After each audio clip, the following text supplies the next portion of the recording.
house you once loved becomes a burden. Too many repairs, too many memories, too much to handle on your own. If you'd like to sell your home fast, we can help at the Home Buyers Hotline. We can help you sell your home as is. No cleaning, no showings. And there are absolutely no hidden fees or real estate commissions. We'll pay you a fair price for your home in cash. Whether you're downsizing, handling an estate, or just ready for peace of mind, call us. We'll help you walk away from your problem property in no time at all and get you the cash in your bank account with little hassles. If you'd like to sell your home fast, as is, we can help at the Home Buyers Hotline. Call Want to Sell Your Home now for a free quote to sell your home in any condition. Call 800-950-3143. 800-950-3143. That's 800-950-3143. Spring cleaning isn't just for your house, it's for your life. If your job is getting old, it's time to clear the clutter and spring into IT. Go to My Computer Career. My Computer Career let me get the skills and certifications I needed to start a new life as an IT professional in months, not years. Earn the certifications the top employers are looking for right now. Visit mycomputercareer.edu and take the free career evaluation to see if it's time to spring into IT. Financial aid is available to those who qualify, including VA benefits. Titillating Sports with Rick Tittle. Rick Tittle is a genius, the best show ever. He's so wonderful, genius, the best show ever. He's so wonderful. Titillating Sports with Rick Tittle. He's so handsome, he's a genius. You're now listening to the Rick Tittle Show. Good for you. All right, there I am. Come on in, 1-800-878-PLAY. Rick Tittle with you coast to coast and around the world on the American Forces Radio Network. Well, there are a lot of film festivals, and they're all very nice in their own right. But we have a really cool film festival coming up here next week in San Francisco at the world-famous Castro Theater, running from May 6th through the 10th. It's the San Francisco Silent Film Festival. And this is something that is celebrating its 30th year, and it has grown from a one-day event to one of the most prestigious festivals dedicated to the silent film era in the Americas. And joining us from that festival, quite happy to have her, Anita Morgan. Anita, tell us more about this. It's a big deal, 30 years, huh? Yeah, and it's manga. A little odd, but manga. Also, it is a silent film festival devoted to films from the silent era, but it is not silent at all. We call what we do live cinema because every single film that we have is accompanied by live musical accompaniment. And we bring in musicians from around the world, and it's pretty amazing. By the way, my apologies. I got a note saying it was Morgan. It is manga. It is manga. And with an O, not like like Japanese. No, with an O. Yes. All right, fair enough. Yeah. Well, I think a lot of people, out with the old and with the new, and it's like we don't need to listen to a piano and hold up a card saying what they're trying to say. We've moved past that. When do you think people started to appreciate just how creative movie makers had to be at that time? Well, first, it was kind of difficult. The reason the Silent Film Festival was born, essentially, is because it was difficult to show these films. It was, at a time when you had to show film on film, they were variable speed. Modern film, because they were tied to soundtracks, were all made at 24 frames per. But in the silent era, it was all over the place. So to show the films well was difficult, and also they really can't be shown silent. So it always required some music to go along with it. So that's how the Silent Film Festival was born, to actually show these amazing titles, and people have gone appreciative of all new filmmakers. I mean, the silent era has had huge repercussions for cinema. It has affected every maker today. And I just read something Katie Davis wrote in San Francisco Chronicle today about without the silent era, Tom Cruise would be hanging from that airplane. With it's like all of these major movements in film started in the silent era, and it's kind of, and we pick films that have a lot of resonance for modern audiences. So I think people are really surprised to see how contemporary these films can seem, because they're only people often see the silent era as the herky-jerky movement with honky-tonk piano, and it makes it seem like so old-fashioned without anything to tell us, and it's untrue. That's part of our mission, to show people how wonderful things can be from the silent era. It's interesting, too, because I was looking at some of your films, and you have a couple on Thursday, the 7th, from Denmark, one from 1910 called Afgrunden, and then another one called The Clown, or Klovnen, from 1917. And my grandfather was born in 1901 in Denmark, so I'm kind of interested in these. And we don't really have a lot of Danish silent films. I mean, you guys really leave no stone unturned, do you? We do not, and also I have to say the Danish Film Institute is a remarkable place for the silent era in Denmark and in Scandinavia. And if people are really interested in Danish film, go to their site, the Danish Film Institute site, and you can actually watch a lot of these movies on their site. They've digitized. They're beautiful. I hope that you get to see the pronunciation. I mean, the pronunciation. You were absolutely spot on with the pronunciation, but the English title, The Abyss, which stars, it is Asta Nielsen's very first film, and it is, speaking of modern, it is breathtaking, this film. There is this one dance sequence that is so sensual, and the reason it's funny because the film itself was very popular and was worn down, but that scene, because it was exiled in the Swedish when it went to Sweden, that part is brilliant because it was never worn to pieces.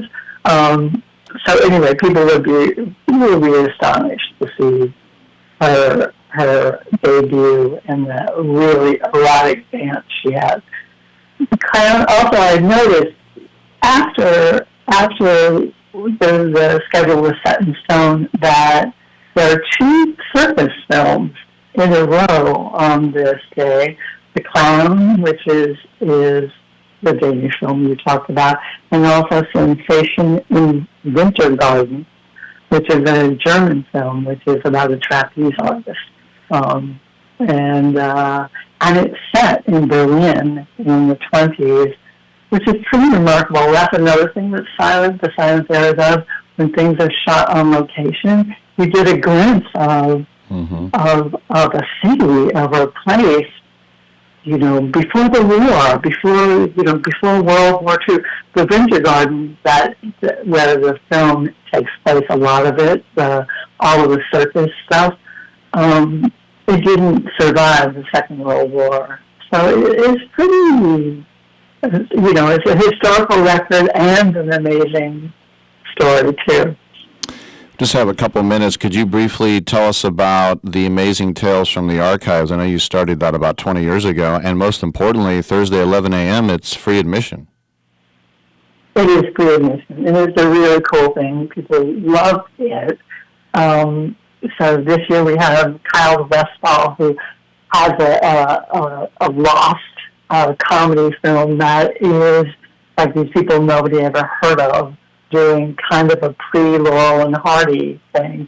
Danish Film Institute, Thomas Christensen will be with us, and he's showing us about screen gadgetry, which were like very inventive, like special effects that happened in the silent era. Andreas Tyne of the Film Museum Dusseldorf is going to talk about this remarkable, in Weimar Germany, they have these sensation films that were full of action. We're going to show one of those films in the festival.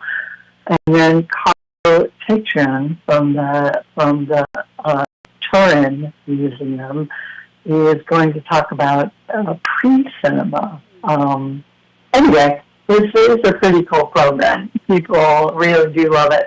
And he also will be accompanied by Stephen Horn, pianist Stephen Horn, who will accompany any clips that the speakers have. Well, it's just we're out of time. There's so much to check out. People should go to silentfilm.org and any emails info@silentfilm.org. We've been speaking to Anita Manga of the SF Silent Film Festival. It's going to begin on the 6th of this month, going through the 10th at the Castro Theater. So many movies we didn't even get to touch on. Anita, have fun with it, and thanks for coming on. Thanks a lot. All right. Tittle, we will come on back and keep it local.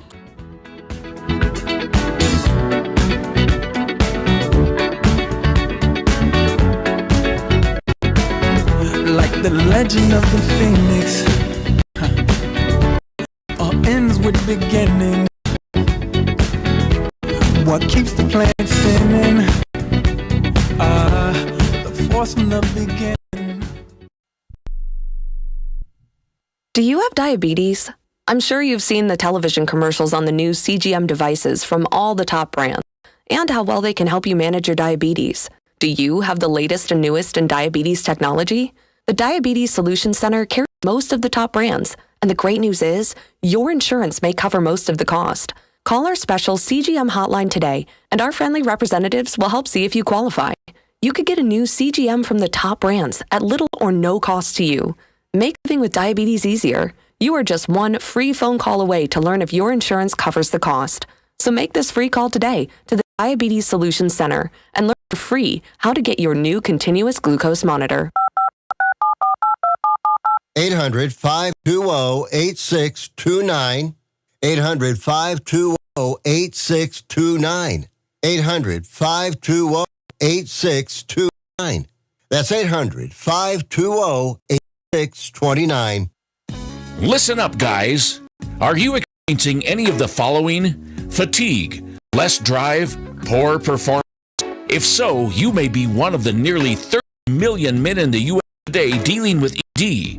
But did you know you don't have to pay hundreds for a prescription anymore? And you don't have to deal with the hassle of seeing the doctor or the embarrassment of going to the pharmacy for a certain pill. Now, one free call, you can find out how Herbal Virility Max can help you feel like a man again. For over a decade, Herbal Virility Max has helped guys just like you put a smile back on their face with improved performance and drive. Call today and ask about our buy one, get one free offer. 800-690-8223. 800-690-8223. 800-690-8223. That's 800-690-8223. Do you have a book? Get it out of your mind and make it a real book with a free guide to book publishing.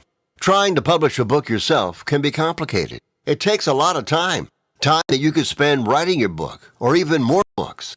Do what you do best. We can do the rest. Thousands of authors across the nation have trusted our book publishing service. We have the connections to help you get your book printed, distributed, and sold on Amazon, Apple Books, Barnes & Noble, and bookstores nationwide. We can do it faster than you can on your own. Get your free guide to publishing. It's a free phone call. Remember, make this free call right now and learn how to turn your book into something real that people can buy.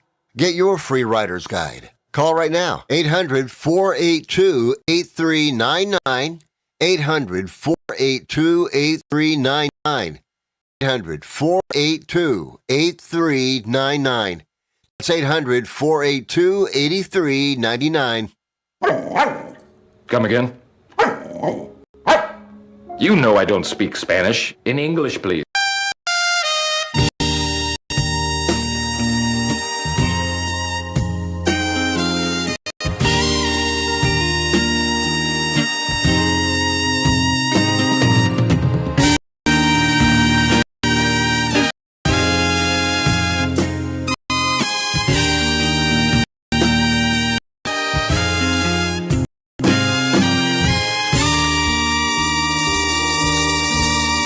Rick Tittle beats his servants. No, not that. Come on back. We're here. 1-800-878-PLAY. That's the number to call. 1-800-878-7529 to get in and get heard.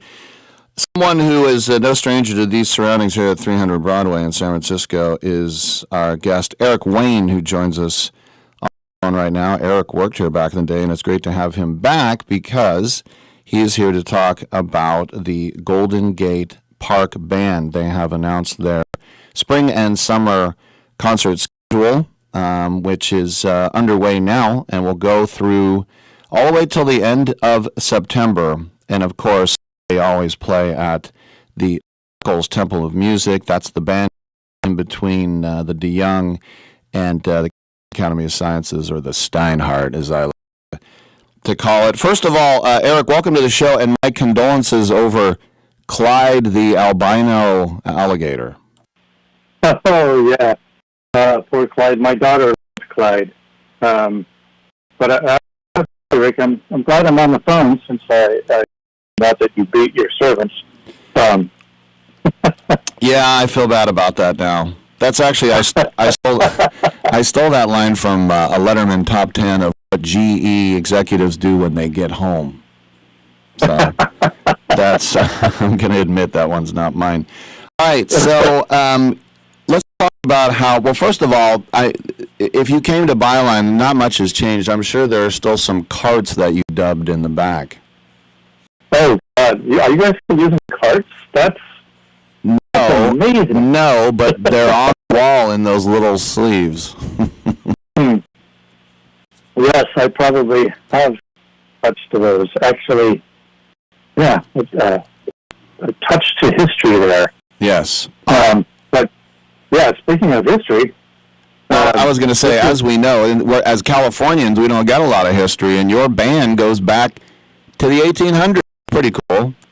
That's right. This is our 144th season.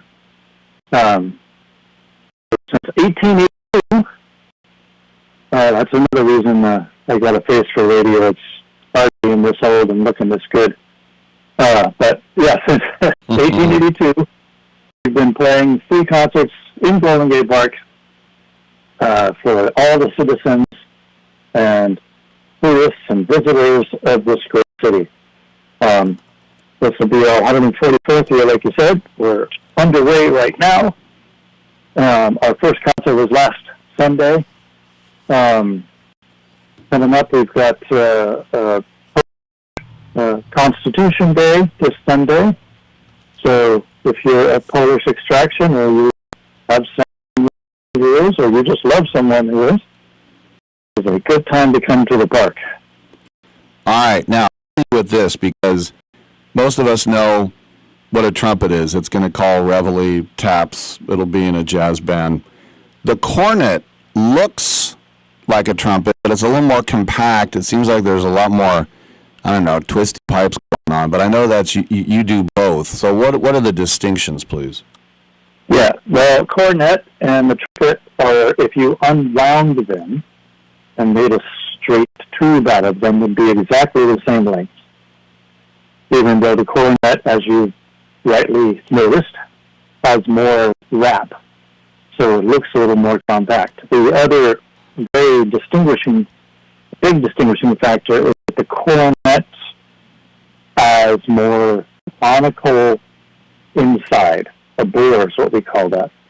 So while the trumpet is mostly a straight tube until you get to the bell part where you see it flare up, the cornet actually is slowly flaring out for almost the entire length of it.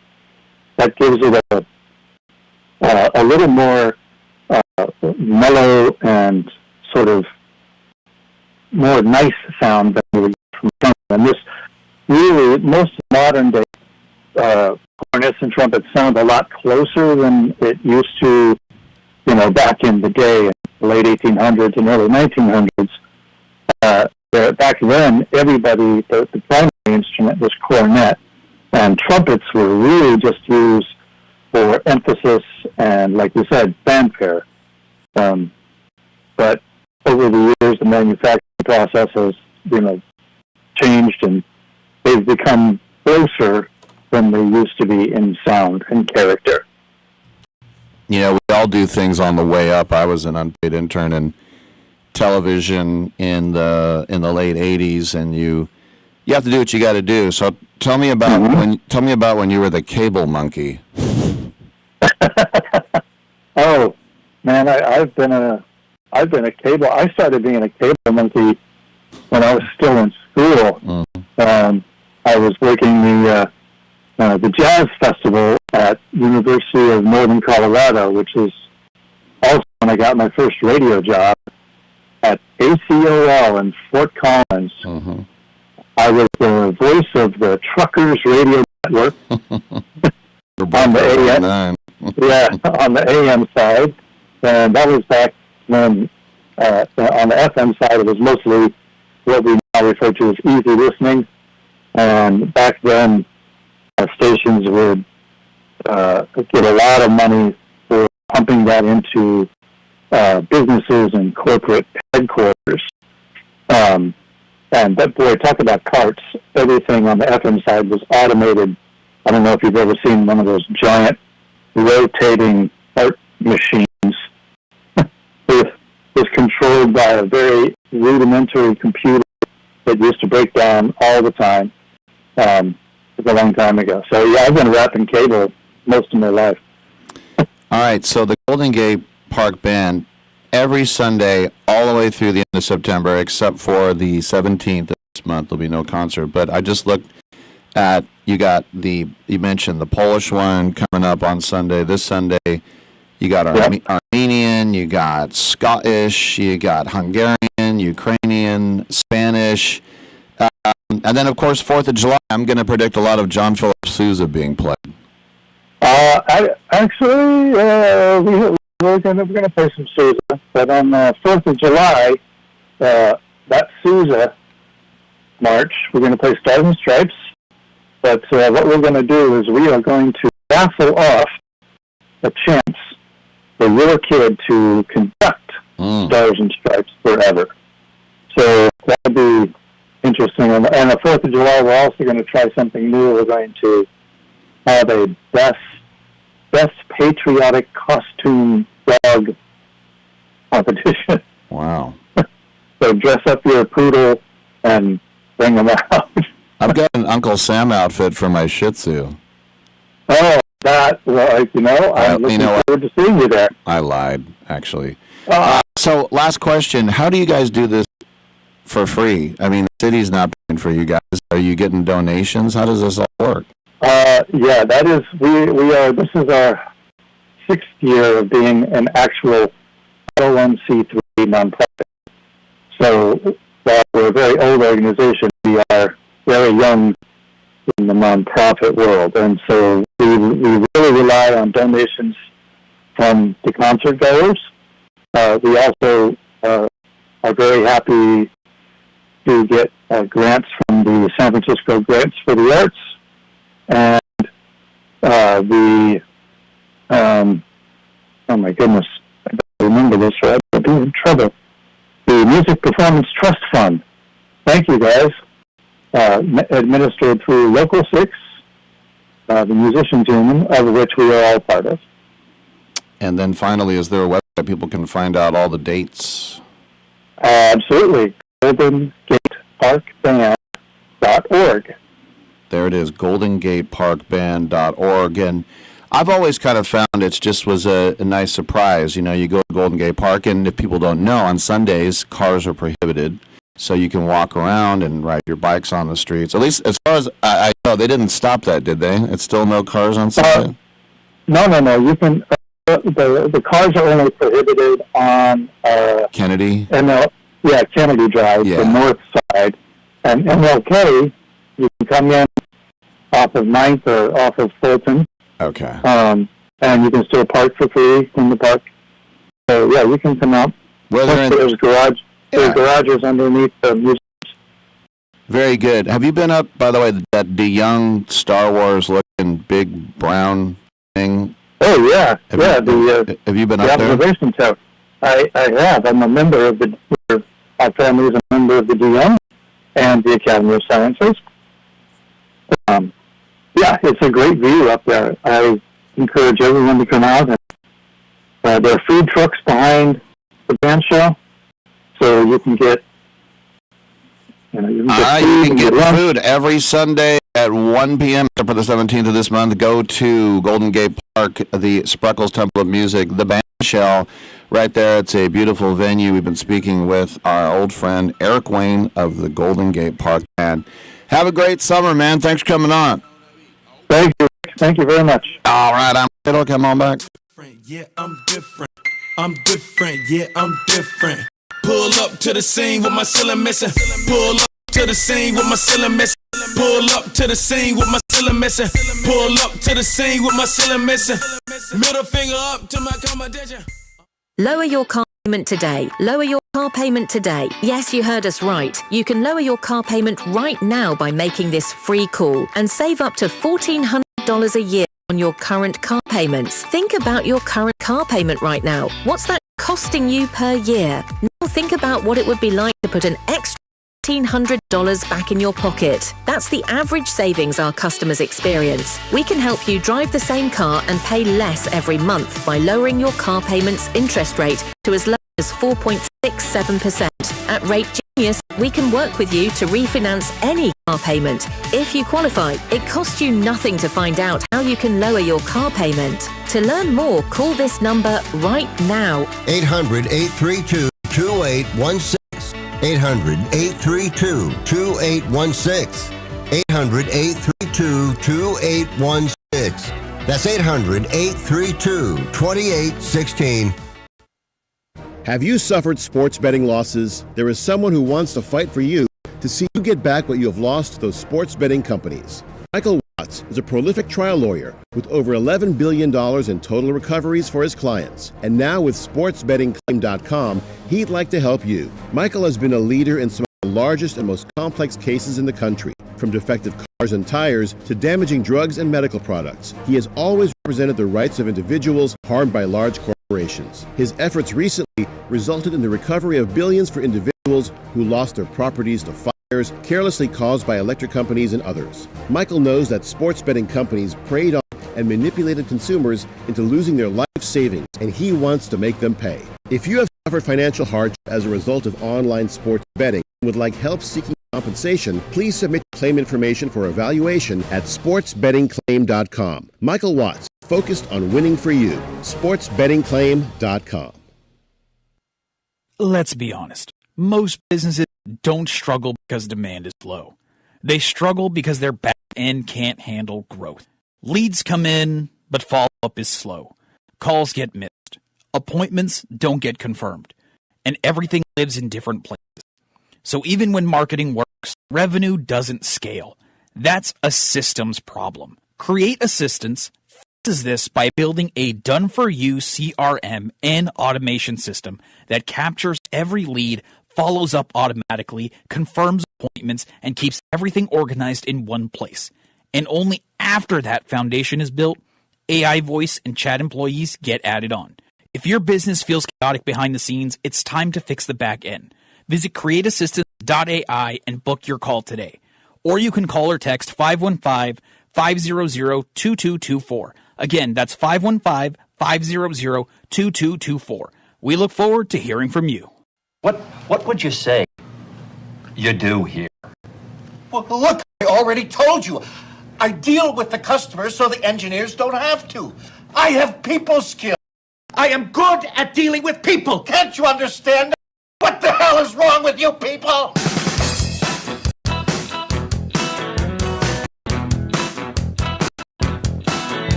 Rick Tittle will fight anyone listening to this. All right, thank you for that. Welcome back to the show. Rick Tittle with you, nationally syndicated out of San Francisco and around the world on the American Forces Radio Network. Well, La Cage aux Folles remains one of musical theater's all-time biggest hits, and there are some new dimensions to it that will be taking place right here in town at Theater Rhinoceros, and they're going to be doing La Cage from the 14th of this month going until June 7th, and joining us from that production right now is John Mannion. John, thanks for coming on. What kind of little new spins, the poetic license, do you take with it? Hey, Rick, thanks so much. It's usually with like a cast of like, say, 25 people or something like that. But because Theater Rhino is a storefront theater, it's kind of a black box theater, right in the heart of the Castro. We're right next door to Molly Stone's. So it's really small place. We can only seat about 35 people per performance. So that means that we're a cast of about 8. And so other than myself and one of the other actors, everybody else plays, 3-4 roles. So they're running around like crazy people trying to cover all of this stuff. We are creating the illusion that we are a massive, undertaking, and we have not changed lines. Like there are 200 paying customers waiting for, it's the illusion is that we are a big nightclub. And on the other hand, as an audience member, you're literally sitting right on top of us. We can see each and every one of you. You can see all of us. And so it's going to be kind of a smaller, intimate, almost workshop version of La Cage aux Folles versus the big Vegas-style kind of production number version. It's so funny you mentioned that grocery store, because I remember years ago my friend was like, hey, I saw Molly Stone's in Marin, and I was like, so? And he's like, I thought that was the gay supermarket. I'm like, no. Well, it is fun to be rehearsing in that kind of small space, and that there's a fair amount of foot traffic in that area all the time. And so as we've been rehearsing a few times, people because there's some iconic songs associated with that neighborhood in particular.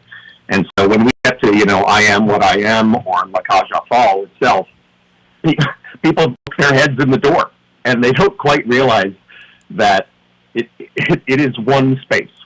It's not like you can sneak in and hang out in the lobby and hear us. There's no such thing. You open the door and you are basically on stage. And so a couple of times grocery shoppers have heard what's going on, intrigued, and try to kind of kick the door open a little bit just to kind of hear what's going on, and they wind up right in the middle of rehearsal. By the way, I've done a lot of karaoke at the Mint. Have you ever snuck over there and tried out a few songs? It is. We, as a company, not the Mint, but the Edge is right down the street on the next corner, catty corner to Molly Stone's. And we appeared there on Monday night during their musical theater karaoke night. And so at rehearsal, at about 9 o'clock for the last hour of rehearsal, we headed down to the Edge as a company, took over the stage, and did a couple numbers down there. So it's interesting because I know Harvey Fierstein wrote it, but I know it was like the French tried to make it a play. And then when did it turn into a musical? It was originally a play. So that's where it kind of started. The play is by Jean Piret, and then it became a French movie, and that was really, really popular. And then for years, there was an attempt to create an American version of that movie, and that lingered for about 10 to 15 years. And in that kind of gap, in the kind of production gap of that, is when Jerry Herman and Harvey Fierstein got together to create La Cage aux Folles, the musical. And that was, Broadway musical in about the early 80s, like 83. And then the movie production continued to kind of linger. Eventually it was cast with Steve Martin in the role that I play, which ultimately Robin Williams played in The Birdcage. And Robin Williams was cast as the cross-dressing part of the couple. But Steve Martin had to back out of the production. Robin took the other role, and Nathan Lane took the cross-dressing part. I just learned that this week on Nathan Lane's interview recently. It's amazing, the versatility. I'm always amazed when you go to some play and you find out that the person playing the main protagonist is an understudy or usually plays some other part. I mean, I think it's hard enough to know your own part, I would think. Yeah, there's a lot going on, and we've got a few pretty powerful understudies. We've got a cast of 8 who will be on stage regularly, and then there are 2 folks who float and know a few different parts, and then some other people within the company are ready to step up for some of the other principal parts too. So yeah, it makes kind of a complicated rehearsal schedule. As a matter of fact, this coming Saturday is all understudies all afternoon, evening. You know, it's funny when that came out, and of course they called it the Birdcage, and that's also like 30 years ago. For the movie, I forgot Gene Hackman was in that. Like it just seems like he doesn't fit, but I mean that's why he did fit, because that was his role, right? Yeah, I mean the role is this kind of classically bigoted person, and that's the entire conceit of the story, right? It's joke. It's really got kind of the plot depth of an average I Love Lucy episode. You know, so we are this gay couple who, and I am the more male presenting part of that gay couple, and we run this drag club essentially in the south of France. And our son, I have a son from a woman who I performed with decades ago. He's 24 years old, and he comes home to say that he's engaged to this girl who he really loves, but the problem is her father is a right-wing, fanatic, and okay, all right, that goes fine. But the entire plot revolves around the idea that her parents are coming to visit, and they're going to stay with us. And our apartment we live in the apartment above the shop. So they're staying at our place, which is completely surrounded by all of this drag paraphernalia and all this stuff. and I mean, yeah, if you scratch the surface a little hard, you kind of go, wait, why don't they stay at a hotel? And why do they have to come for dinner? Because ultimately that goes sideways. But, if you overlook that part of it, it has, like I say, some of the same appeal of an I Love Lucy episode, in that it's kind of situation comedy. We put ourselves in this stupid situation of trying to be people we're not, for people who we think matter, and in the end, you can imagine how things go. It's a happy ending of sorts. Yes, I love farce in the theater, and it reminds me of Dana Gould's first comedy album, Funhouse. He told kind of a similar story about how when he was introducing his serious girlfriend's family to his family, and her brother was gay, and he said, he told his girlfriend's brother, he goes, look, my dad is, basically Gene Hackman, so, I'm not telling you not to be who you aren't, but just, try to keep it on the down low. And, obviously this guy was really offended, so all he talked about was, like, getting chicks and boobies, and he's like, all right, knock it off. But that's the thing, too. I mean, nowadays, especially here, it's no big deal. But there are still places in the country where you do have to, like, be in the closet like that, don't you?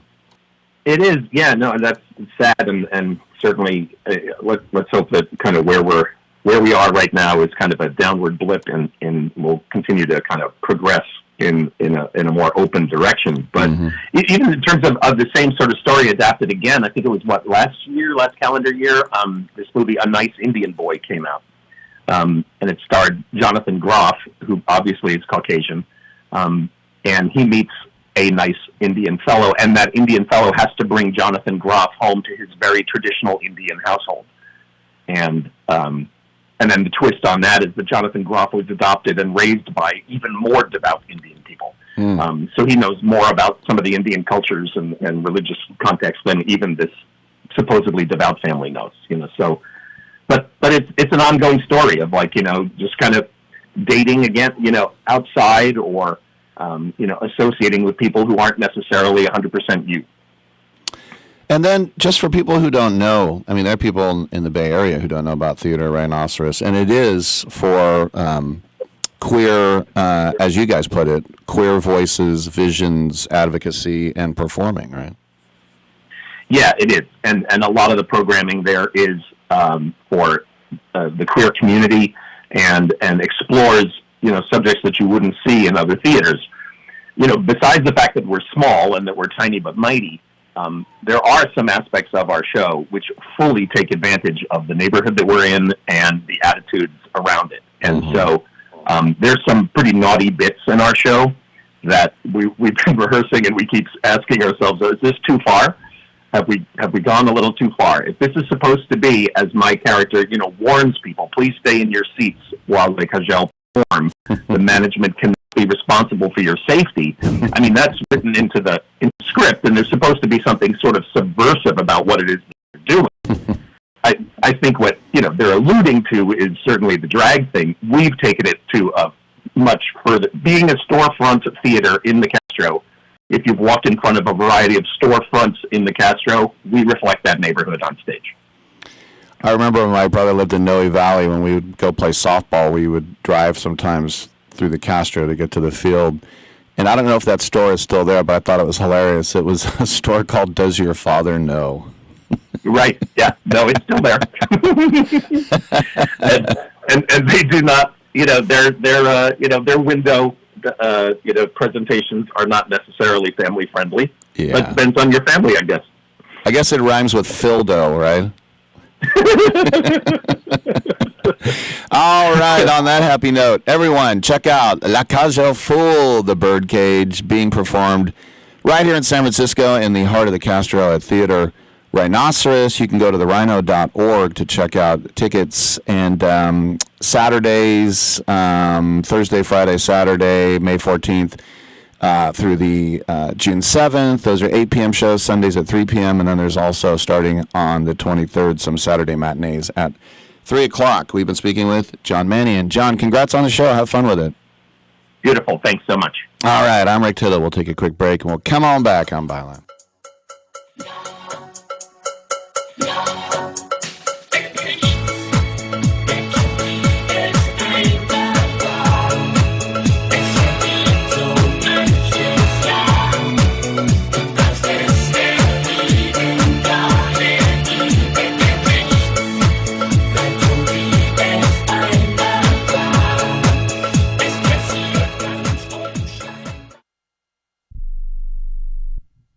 It's more than a rebellion. When your teen is slipping into drugs or alcohol, when social media and pornography consume their time and their mind, depression and even suicidal cast a shadow on your home. As a parent, feel powerless.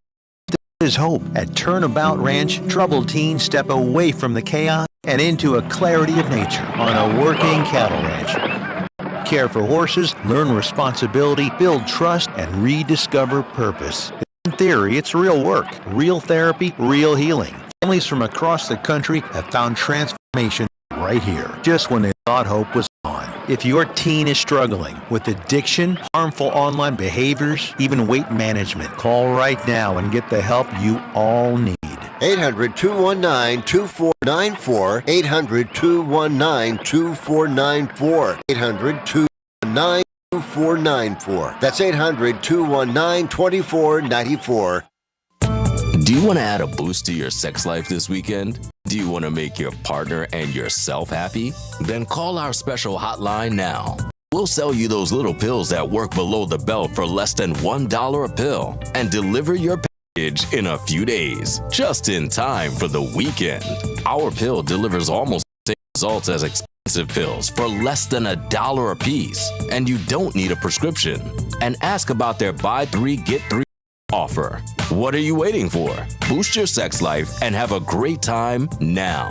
Less than $1 a pill, discreet delivery in a few days, and a buy 3 get 3 free offer. Dial this number and save it now. 800-245-2751. 800-245-2751. 800-245-2751. That's 800-245-2751. Paid for by the Pharmacy Shop. Every champion has a team behind them. And for thousands of families without insurance, Christ Clinic is that team. At Christ Clinic in Katy, Texas, they provide high-quality, faith-based health care to people who can't afford it. Because everyone deserves a shot at health, no matter their income or insurance status. Their doctors, volunteers, their mission, rooted in compassion, their impact, over 10,000 patient visits every year and growing. but they can't do it without from fans like you. If you ever cheered for a comeback story, this is your chance to be a part of one. Donate today at ChristClinicK.org and help them keep the doors open for those who need it most. One gift can be the difference between surviving and thriving. Christ Clinic in Katy, where health meets hope and faith goes to work. That's Christ Clinic Katy, spelled KATY.org. Team up with them today. Just ask your mama. Okay, that's it.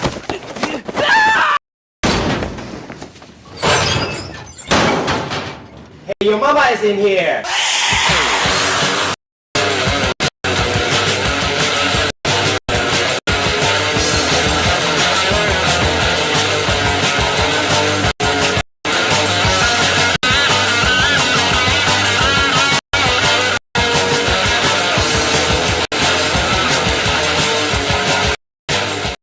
Rick Tittle's got a black belt in keeping it real. All right, thank you for that, and welcome back to the show. We still got a couple more hours. We have the Olympic gold medalist, Jessie Diggins, lovely and talented. She's I stole that from Letterman, too, lovely and talented. We'll also have filmmakers coming up in the next hour, and then some open lines. We'll get into the Dobby coming up at 11:12 with Carmine Marino, and we'll have an in-studio guest once again. Caleb Zaringue will join us in studio once again. So you might remember 7'9" Florida basketball player Olivier Rioux, and he was what was called a preferred walk-on. In other words, they invite you to walk on instead of just, can I try out? He played in 11 games. He's the tallest player in college basketball history. And he logged just 16 minutes in the SEC tournament and March Madness. He was fourth string. So he did redshirt during their national title run the year before.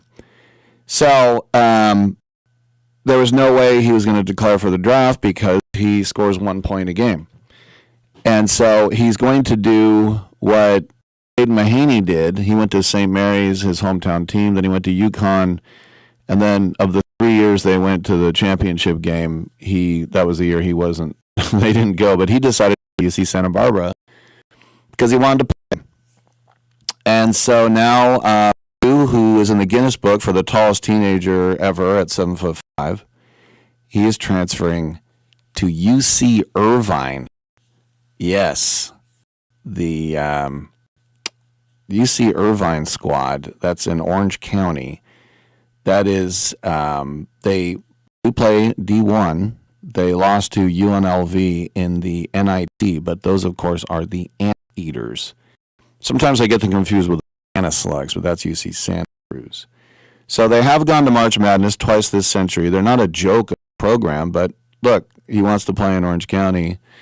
And he might actually play. He's not going to play at Florida. It's kind of evident. And good for him. I'm Rick Tittle. We got 2 more hours, so come on back on Sports Byline.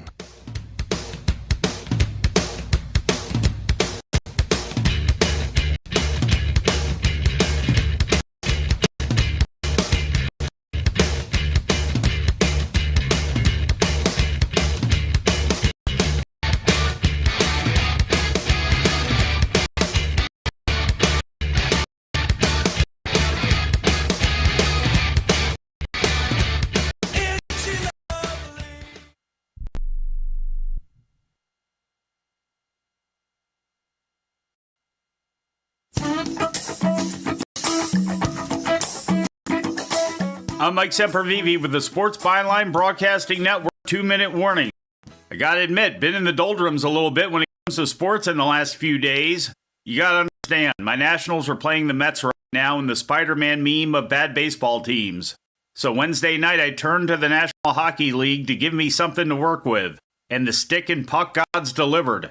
Because of the tendency for hockey to have more first-round upsets than any other major sport, there can be an elevated sense of urgency, and the cross-state series between the Pittsburgh Penguins and the Philadelphia Flyers had been played off throughout, and it culminated culminated with last night's Game 6.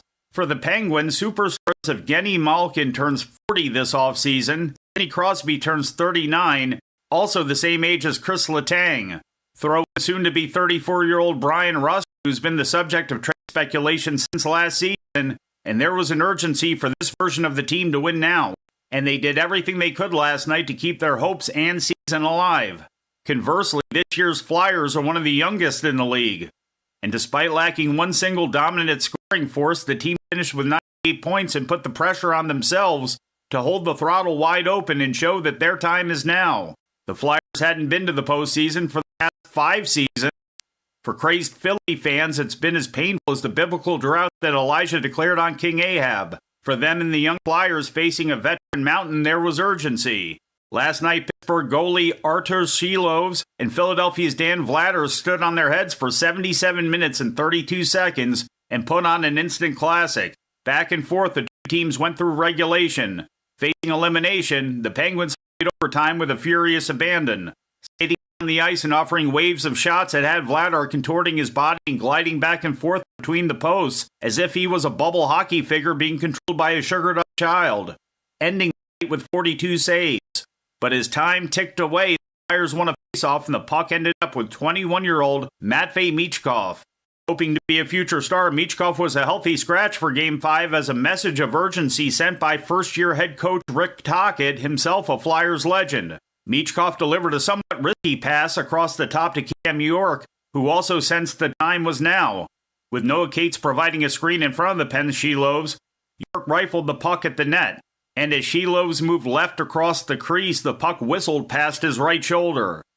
Xfinity Mobile Arena exploded, York threw a stick into the crowd, and chaos ensued for those wearing orange, while the realization grew cold for those donned in yellow. It was a lot better drama than watching the net shell David Peterson. I'm Mike Sempervive with the Sports Byline Broadcasting Network 2-Minute Warning. Every champion has a team behind them, and for thousands of families without insurance, Christ Clinic is that team. At Christ Clinic in Katy, Texas, they provide high-quality, faith-based health care to people who can't afford it, because everyone deserves a shot at health, no matter their income or insurance status. Their doctors, volunteers, their mission, rooted in compassion, their impact, over 10,000 patient visits every year and growing. But they can't do it without help from fans like you. If you ever cheered for a comeback story, this is your chance to be a part of one. Donate today at ChristClinicKaty.org and help them keep the doors open for those who need it most. One gift can be the difference between surviving and thriving. Christ Clinic in Katy, where health meets hope and faith goes to work. That's Christ Clinic Katy, spelled Katy.org. Team up with them today. Have you been daydreaming about losing weight for years? Do you just yo-yo back and forth? At Innovative Wellness Center, we have a holistic weight loss program that allows you to lose up to 20 pounds in 30 days. People are losing weight like crazy and keeping it off. It can be done from anywhere in the United States. Go to our website at www.innovativewellness.center and schedule your complimentary consultation today. Getting together with friends to watch the game? Then you'll need American Premium Vodka. Handcrafted and pure, this is the one thing all Americans can agree on. Founder Mark Gus Scott chose the finest natural elements America has to offer, and you'll taste how great it is to be an American. Now available at Bevmo, GoPuff, Hy-Vee, and Fairway stores. American Premium Vodka. This is the America we need right now. Go to AmericanPremiumVodka.com. Celebrate responsibly.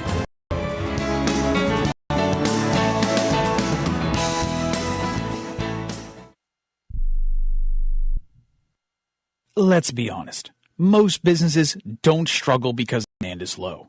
They struggle because their back end can't handle growth. Leads come in, but follow-up is slow. Calls get missed. Appointments don't get confirmed. And everything lives in different places. So even when marketing works, revenue doesn't scale. That's a systems problem. Create Assistance fixes this by building a done-for-you CRM and automation system that captures every lead, follows up automatically, confirms appointments, and keeps everything organized in one place. And only after the foundation is built, AI voice and chat employees get added on. If your business feels chaotic behind the scenes, it's time to fix the back end. Visit createassistance.ai and book your call today. Or you can call or text 515-500-2224. Again, that's 515-500-2224. We look forward to hearing from you. Rick Tittle knows his sports. I hate that guy. I love that guy. Oh my gosh, he's so fine. Rick Tittle brings home the bacon, fries it up in a pan, and then he eats it. Ricky T in the hizzle for shizzle, biznatch.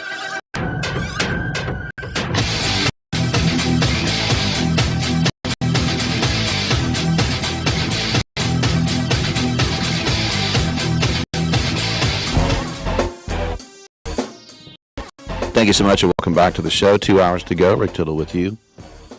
Twitch.tv, YouTube TV as well. The Giants yesterday, because of a rain out the day before, I had to play a doubleheader against the Phils. And the Phillies won both in walk-offs. First team to do that in over 20 years. Team pitcher, reliever Chase Shugart got both wins. That hasn't happened in over 10 years. But it was the way the Giants lost that alarm bells, and the manager Tony Vitello saying, "Yeah, everything I did was wrong." And I thought it was funny. I heard Mike Krukow, Giants broadcaster, former pitcher for the Giants, say, "You cannot hit Devers and Adames back to back. That's just too big of a hole." And I thought, poor Buster Posey. I mean, Adames, when they signed him, he was such a good player. All Devers has done is hit bombs his whole career. He signs both of them and they suck. What's he supposed to do? You sign both those guys and they stink. Anyway, the third base coach, he sent a guy the other day, was out by a mile. First game, Drew Gilbert's burning around third. He holds him up and he would have scored easily, and he said, "I didn't know that the outfielder bobbled it." And Krukow went nuts. He's like, "You can't take your eye off the play. Are you kidding me? You're a third base coach and you stopped looking at the ball?" So, a lot going wrong. Then Ryan Walker, when he gave up the tying hit to Kyle Schwarber in game one, said, "Hey, they called the pitch and I threw it." That was another thing. Krukow's like, "You shake that off. That's not on the bench. That's on you. That's not on your catcher. That's on you if you don't want to throw it." So, a lot of bitterness going on in that doubleheader against the Phillies with a couple of walk-offs. All right, when we come back from the break, we'll be joined by Olympic gold medalist Jessie Diggins. Then we'll have a filmmaker, and then we'll have some open lines. We'll also get into some Kentucky Derby talk later. Come on back. Every champion has a team behind them, and for thousands of families without insurance, Christ Clinic is that team. At Christ Clinic in Katy, Texas, they provide high-quality, faith-based health care to people who can't afford it, because everyone deserves a shot at health, no matter their income or insurance status. Their doctors, volunteers, their mission, rooted in passion, their impact, over 10,000 patient visits every year and growing. They can't do it without help from fans like you. If you ever cheered for a comeback story, this is your chance to be a part of one. Donate today at ChristClinicKaty.org and help them keep the doors open for those who need it most. One gift can be the difference between surviving and thriving. Christ Clinic in Katy, where health meets hope and faith goes to work. That's Christ Clinic Katy, spelled KATY.org. Team up with them today.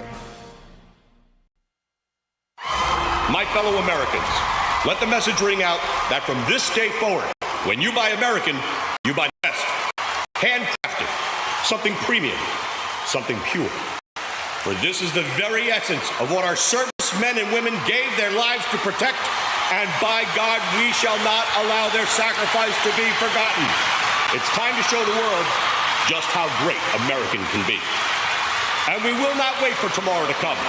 We will stand here, this moment, together, and we will start today.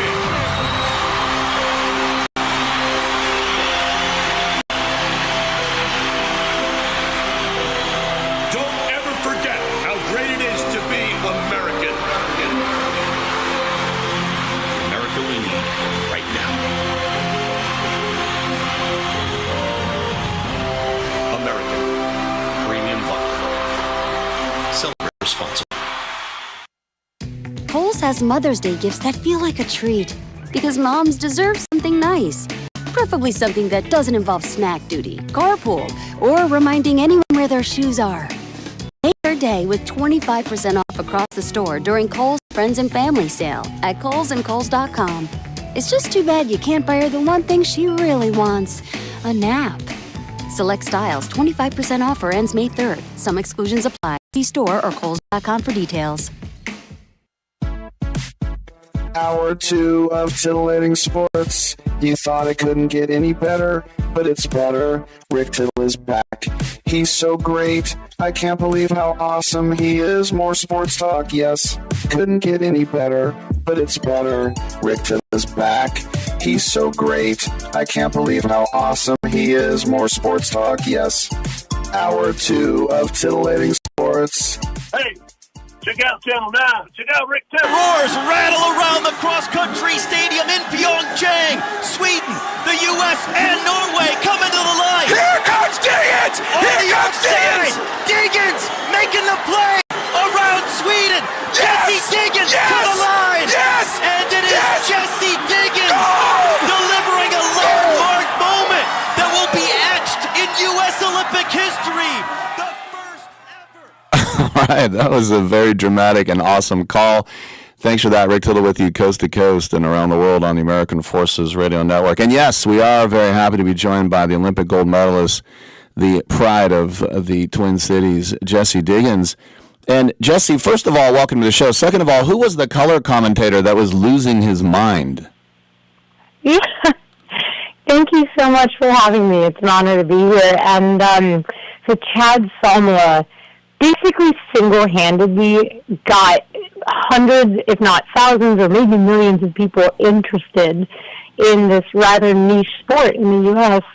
with his enthusiasm. And he's known my family for a long time, which I think probably contributed to the excitement and just the enormity of that moment. And that was incredibly special for me. And I'm so grateful for the way his passion for the sport just shone through, because I think it really, truly did bring a lot of people in. Like, hey, wait a minute, like, the sport that's so popular over in Scandinavia and Europe, like, we should check this out. We should go try it. Well, you make a good point, because Americans don't do skinny skis. Those are Norwegians and Finns. And if you're from Minnesota, you should be a speed skater like Bonnie Blair or Eric Heiden. And did you hear that growing up? You know, it's kind of funny because Minnesota does have a really awesome Nordic culture, probably because we have quite a lot of Scandinavian heritage, right? Like, there were so many people in my school with last names of Erickson and Anderson. Mm-hmm. But I would say, like, our high school team in Stillwater, we had 120 kids. So we might not have been, like, the coolest sport, but there was a lot of us, and we made it cool. We made it exciting, and we really became a really tight unit. And it has just this incredibly supportive culture. And so, yeah, I kind of liked the idea of this being a niche sport. You know, like, you do it because you want to work hard and you want to be gritty and you want to challenge yourself and see how deep you can dig. I remember when Greg LeMond won the Tour de France, and, you know, he's from Reno, but the French, you know, he had, of course, the great French name, but the French adopted him, and they rooted for him against the French. They just thought it was so amazing that an American was this good. Is that the same for you, like in Oslo? Like, did they take you in like, she's one of ours, or did they kind of say, what are you doing? Get out of our sport. No, and that's the thing that's been so cool. Again, the culture and the Nordic community is so accepting and loving, and like, hey, look, we see how hard you're working. You know, like, this is such a demanding sport. We're going to cheer for everyone because we know what it took just for you to be here. You know, just to get to the finish line, it takes so much, and we respect that. And so I feel like I have really, over the course of my career, been adopted by all of these countries, and it's been such an honor, and it's been so cool. And as the American team, we like to joke that we're everyone's second favorite nation, because our entire World Cup season was almost entirely in Europe for my entire career. And so everywhere we went, people would say, oh, you know, like, I'm Swedish, so I cheer for the Swedes, and then I cheer for you. And then we go to Finland, and they say, of course we have to cheer for our Finnish women, but then I cheer for you. And so we became like everyone's second favorite child everywhere we went, and we felt so much love. And that was a real point of pride on the team, was that we got to try to blend in everywhere we went. Well, all the medals you've won at the World Championships, and not just the gold as we heard in Pyeongchang, but then in Beijing, the next one, a silver and a bronze, and then just a couple weeks ago, you got the bronze once again in Milano Cortina, which is great. So when you're driving around in your RAV4 plug-in hybrid, are you like wearing all your medals going, yeah, that's right, or are they in like a safety deposit box?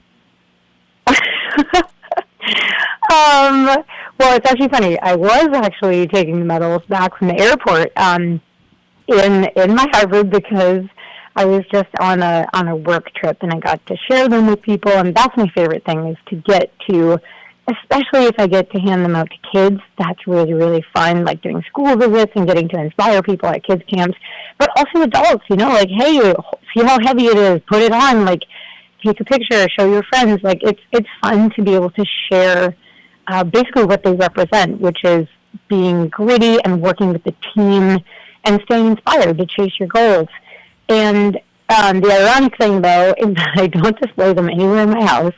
They stay in a tote bag in the basement. I don't put them anywhere because I really feel like every single day I want to wake up and do something that makes me proud by the time I, hit the pillow at the end of the night. And so I want to earn the right to be proud of what I did that day. And I don't want to fall back on like, oh, years and years ago I won this medal. Isn't that cool?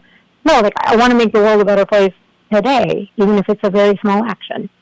Well, that's really cool attitude, and I guess that leads me to my next question. Your book, Brave Enough. Why did you put pen to paper with that story? I never had the intention of writing a book, and thank goodness for my co-author, Todd, because that's, like everything I've ever done in life, I need a good team around me, and I wouldn't want to do it alone. But I realized, I have this, of course I have stories from skiing and racing and winning the Olympics, but the really important thing for me was to share the story of my eating disorder and to talk about mental health, and to hopefully have this book become an icebreaker for families so that they could read it and then say, hey, let's talk about it. I've never thought of it like that before. I didn't realize, it's mental health. It's not a behavioral choice. What are resources in our area that we could find in case we ever need to, look somebody up and get help from a therapist, and resources for coaches and athletes as well, right? Like, I want to make this something that we can talk about because mental health is still so stigmatized. And so writing a book and kind of, it was a little sneaky, like, oh, it's a sports book. No, it's not. It's really about mental health. And I just wanted to find a way to get that out in the world to try to help people. That's really cool. And I also wanted to ask you, as we saw in the Olympics, when you got your medals and they hand you the little stuffed animal, and it was hilarious with Team Canada. And I know your parents are Canadian, but when they lost the gold medal game to the men and the women as well, they got their silver medals. They were all disgusted, and then they had to wait again to get the little doll. So I want to ask, where's your doll? Is it like in your Toyota on the dashboard or something? That would be an amazing place to keep it. I actually might need to relocate it there. I have a little collection of stuffed animals from various Olympics or World Championships, and so we have a lot of awesome nieces and nephews, and so if I want to be able to give them some toys to play with, and so that's what I've been doing with my Olympic stuffed animals. Very good. Now, are you ready for the next World Championships? And then also in, I guess the next one will be in France, right? At the Savoie. Are you getting ready for the next Olympics too? Here's the crazy thing. I did just retire. So I know, and but I am still hoping to be involved with those Olympics. Like, maybe I'll be working for Team Toyota and getting to help the athletes behind the scenes. Who knows? Like, I want to be involved. I want to be able to help the team. I'm going to be there cheering for the team. I want to watch the races, too. And so I know I'm going to be involved in some way. I'm not going that far from the sport. But I made the decision to be finished with the racing part of my career. And I still want to inspire people and talk about things that are really important to me, like mental health. So now I'm transitioning into speaking and giving keynote speeches and inspirational speeches. And that has been super exciting and really meaningful to me. And it's a way to continue the work that I was doing on skis, but without beating up my body so hard every weekend. Well, you're the pride of America. We're all proud of you, but you're even more impressive as a person. You're very centered, and I think you can, and you already have helped a lot of people. So best of luck in the future. We'll look for you. I want to see you on TV. You got the knowledge. You got the personality. How about that? Hey, never say never. That would be an incredible way to get to boost up my teammates and get to help share their stories. And, you know, I've been telling people, like, follow the sport, follow this team. I'm so incredibly proud of my team and the team behind the team. Everyone works so hard, and this is such an exciting team to follow and such an exciting time to get involved in cross-country skiing. So I want everyone listening, like, follow the sport. We have world championships coming up in Falun, Sweden this year, so the team's going to be gearing up for that. But then there's World Cup races all winter long from November through March, and it's just incredibly exciting to follow. That's Olympic and world champion Jessie Diggins on behalf of Team Toyota. Thanks for representing us so well. Best of luck. Let's catch up down the road, Jessie. Awesome. Thanks for having me on. All right, good stuff. And we'll go to some filmmakers on the other side. Come on back on Sports Byline USA.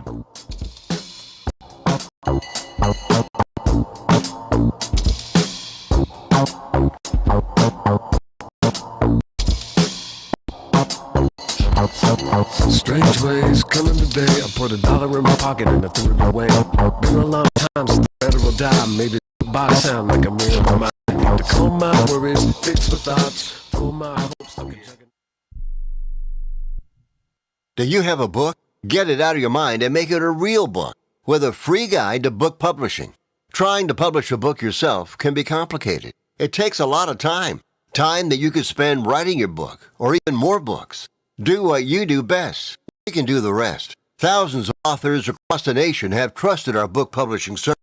We have the connections to help you get your book printed, distributed, and sold on Amazon, Apple Books, Barnes & Noble, and bookstores nationwide. We can do it faster than you can on your own. Get your free guide to publishing. It's a free phone call. Make this free call right now and learn how to turn your book into something real that people can buy. Get your free writer's guide. Call right now, 800-482-8399, 800-482-8399, 800-482-8399. That's 800-482-8399. Listen up, guys. Are you experiencing any of the following? Fatigue, less drive, poor performance? If so, you may be one of the nearly 30 million men in the U.S. today dealing with ED. But you don't have to pay hundreds for a prescription anymore, and you don't have to deal with the hassle of seeing the doctor or the embarrassment of going to the pharmacy for a certain pill. Now, with one free call, you can find out how Herbal Virility Max can help you feel like a man again. For over a decade, Herbal Virility Max has helped guys just like you put a smile back on their face with improved performance and drive. Call today and ask about our buy one, get one free offer. 800-690-8223. 800-690-8223. 800-690-8223. That's 800-690-8223. This important consumer alert is from the Credit Repair Hotline, a national service designed to help people improve their credit scores. Are you paying high interest rates because of your credit rating? Wouldn't you like to be able to qualify for a better car loan or mortgage rate? Would lower monthly payments give you more financial flexibility? If you're finally ready to fix your credit problem, you need to call today and get a free consultation from the Credit Repair Hotline. In one fast and easy call, we can pull your credit rating and show you real solutions how to improve your credit. And again, this is part of a 100% free consultation. Learn how you can save money on everyday purchases by having a better credit rating. And it all starts with this free phone call right now. 800-413-6214. 800-413-6214. 800-413-6214. That's 800-413-6214. You can't be serious, man. You cannot be serious!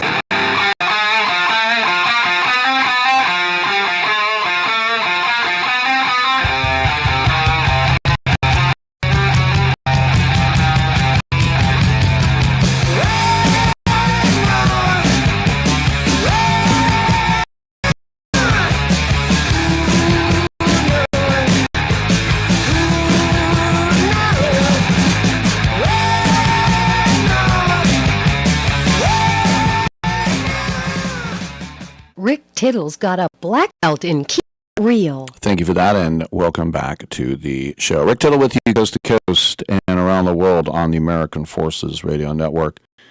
For the years, we have talked to many filmmakers as part of CAMFest, however you want to say it, CAAM. I think we say CAMFest 2026. It's going to be beginning on May 7th and running through the 10th, and there is a movie called Mabue. It is a coming-of-age film, and joining us on the line right now is the director, Aronjonel Villaflor, and actress from the movie, Bella Javier. Aronjonel, let's start with you. Let's talk about Mabue and how it all came together, please. Hey, so basically, it started as kind of like this short film in college, almost like this cinematic exercise, just kind of getting some practice in, learning some skills, and it kind of like evolved into like this feature-length thing where we really wanted to kind of explore kind of like the Filipino American community here in the Midwest, specifically like in the Metro Detroit area. But yeah, in the last few years or so, we've just been working at it and then built our skill set until we felt comfortable enough to do a feature film. And Bella Javier is with us, actress as well, and Mabue, of course, is Tagalog for, it's a greeting. It kind of means like, cheers, but it kind of means like live your life or something like that. I grew up Catholic, Bella, so I was around a lot of Pinay and Pinoy, and I know things like Mahal Kita and something that you couldn't say on the air in Manila, which is Pek Pek. So tell us a little bit more, if you excuse me, about what Mabue means to you. Yeah, mabuhay is like a welcome in many ways, and it's an all-encompassing term that encaptures the friendly nature of Filipinos, and it's something that spans borders. So even here as Filipino Americans, regardless of where you are, mabuhay can mean a very open-armed kind of term. That's kind of the best I can describe it. But for us in our film, it is something that captures relationships between family members and people who feel like family members, so your chosen family. Aronjonel, I always felt like growing up in the Bay Area with every type of culture, the Asian cultures, the Chinese, the Vietnamese, the Japanese, of course, everyone assimilates, but the Filipino community seemed to assimilate so smoothly and much more easily with Western culture, and I think it's because maybe you guys grew up with Spanish names and you're Catholic. What do you think it is about the Filipino community that is kind of like a chameleon like that they can kind of fit in anywhere pretty easily? I definitely think there's a lot of historical aspects to it, especially like with like the history of like colonization and everything, and I feel like just kind of like not many people know this, but like Filipinos were like some of the first like ethnic groups in North America that weren't to here, like brought by Spain. So like there is kind of like a long-rooted history here, and also just like a lot of American presence in the Philippines as well. Like I definitely think that makes a lot of kind of assimilation like very easy, but yeah. So, Bella, tell us about your character in this, because I know it's they call it a coming-of-age film. As you're a college student, you're creatively inclined, and you're choosing a career path that maybe was unexpected. Yeah, I mean, she and I have a lot in common as far as following, our hearts and things like that. I got to know Raina at a very young age because I was a part of the original short film, which she is the titular role for.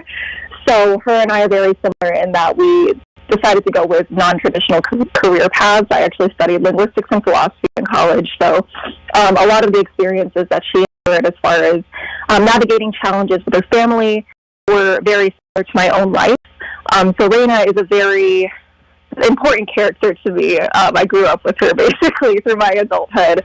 But she encompasses this, go-getter, this dream chaser. She is supposed to be the definition of the Filipino American, at least how I approached her. She held a very heavy weight for me as an actress just because I wanted to representation of the Filipino American right. I hope that answers your question. Yeah, no, I know there's nuances to it, and now out here in San Francisco, it's there's tons and tons of Filipinos. So I never even thought about Motown. What's the community like there in Detroit? Definitely tight knit. It's not super big like it is in the Bay Area. We don't have enough of us to get a seafood city or anything. We just got a Jollibee a few years ago.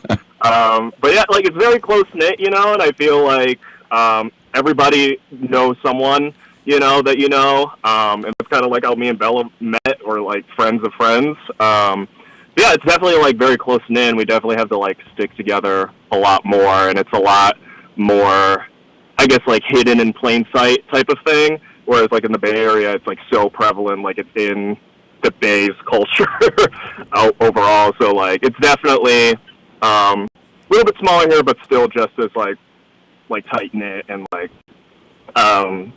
together, Bella, I know this doesn't have anything to do with the movie, but of all the Filipino food I love so much, my favorite is sisig pork. What about you? I am, oh my gosh, I'm a big nilaga girl. I love a soup. What can I say? All right, so Aronjonel, getting so many movies try to get in to these film festivals. So being part of a ComFest, what does that do for the getting all those eyeballs and what it does for your movie? Yeah, we're super excited. It's an honor because ComFest has been around for 44 years now.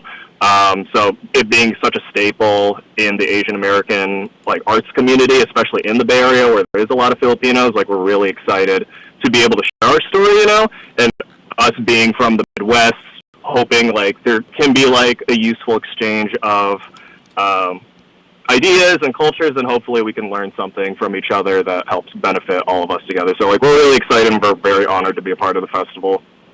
So Bella, are you an Isabella? I am an Isabella. Gotcha. What's next for you in your acting career? Anything in the forks in the fire right now? Actually, yes. So I've got a few things going on. I'm trying to get back on stage, actually, locally here in Michigan. I will be doing some Shakespeare in the Park. I'll be taking on the role of Celia in Shakespeare's As You Like It, so that's very exciting for me. And I also worked of a short film with a local production company here, Real Clever, which some of the founders of that company are actually going to be with us at ComFest, which is exciting. It's great stuff. And then finally, Aronjonel, when you make a movie, obviously it has to be entertaining or no one's going to see it. So outside of the entertainment value, do you have a message? Is it a cautionary tale? Are you trying to be inspiring? Are you trying to be a role model? Or are you just trying to make a good film and let the chips fall where they may? I think definitely the priority is tell a good story and make sure it's authentic to us. But I think overall, the message we wanted to convey, especially for Asian American kids like trying to figure out what to do in like today's world, you know, and figure out their vocation. And like we just want to make sure that like people are following their hearts, you know, because at the end of the day, like you gotta figure out what you want to do, you know. You gotta become who you were supposed to be, and if you don't, you're gonna end up spending the rest of your life explaining why you didn't become that person. So yeah, like I hope that people can kind of feel inspired to follow their path and be true to themselves.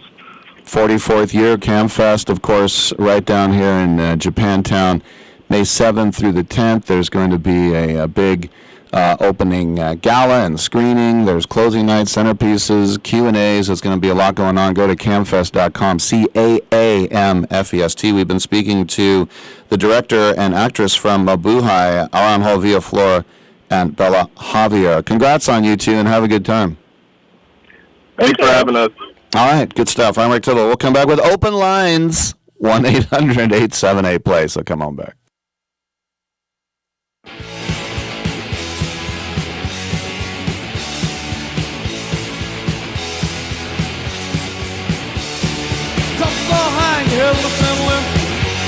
With no surprise when the blood drains down like devil's rain. We'll bed tonight. I want your soul. I need your soul. I am an American veteran. I'm proud to have served this country. Helping veterans is something all Americans can participate in, and it's as simple as donating an old car that you have sitting around. When you call the Veteran Car Donation Program, they'll explain how their program works, and then arrange a time they can come and pick up your vehicle for free. Running or not, it doesn't matter. They take cars, trucks, motorcycles, or vans. Show your support by donating your car and get a tax deduction in the process. Call the Veteran Car Donation Program right now. They'll come and pick your car up for free, and you'll get a tax deduction in the process. Call the number we're about to give you right now. Thank you, and God bless America. 800-887-1097. 800-887-1097. 800-887-1097. That's 800-887-1097. Let's be honest. Most businesses don't struggle because demand is low. They struggle because their back end can't handle growth. Leads come in, but follow-up is slow. Calls get missed. Appointments don't get confirmed. And everything lives in different places. So even when marketing works, revenue doesn't scale. That's a systems problem. Create Assistance fixes this by building a done-for-you CRM and automation system that captures every lead, follows up automatically, confirms appointments, and keeps everything organized in one place. And only after that foundation is built, AI voice and chat employees get added on. If your business feels chaotic behind the scenes, it's time to fix the back end. Visit createassistance.ai and book your call today. Or you can call or text 515-500-2224. Again, that's 515-500-2224. We look forward to hearing from you. I'm holding in my hand the American Silver Eagle dollar. It's a beautiful piece of American history, and it's 1 ounce of silver. Originally minted in 1986, these coins are a beautiful classic piece of American history, and they're a great investment you should add to your portfolio. The beauty of silver is that however much you have available to invest, silver is affordable and easy to acquire, with one coin costing around $30. So, if you choose to invest a few thousand in silver, you can get quite a bit for your money, and you'll have a tangible asset that you can hold, one you can be proud to own. Claim your piece of American history with American Silver Eagle dollars. Call the Silver Hotline right now. 800-620-1624. 800-620-1624. 800-620-1624. That's 800-620-1624. Oh, there's a fight going on here between two Newcastle players. Kieran Dyer and Lee Bowyer are having a fight. Goodness me, what on earth is going on? I have never seen such a thing. Lee Bowyer and Kieran Dyer suddenly were at each other's throats.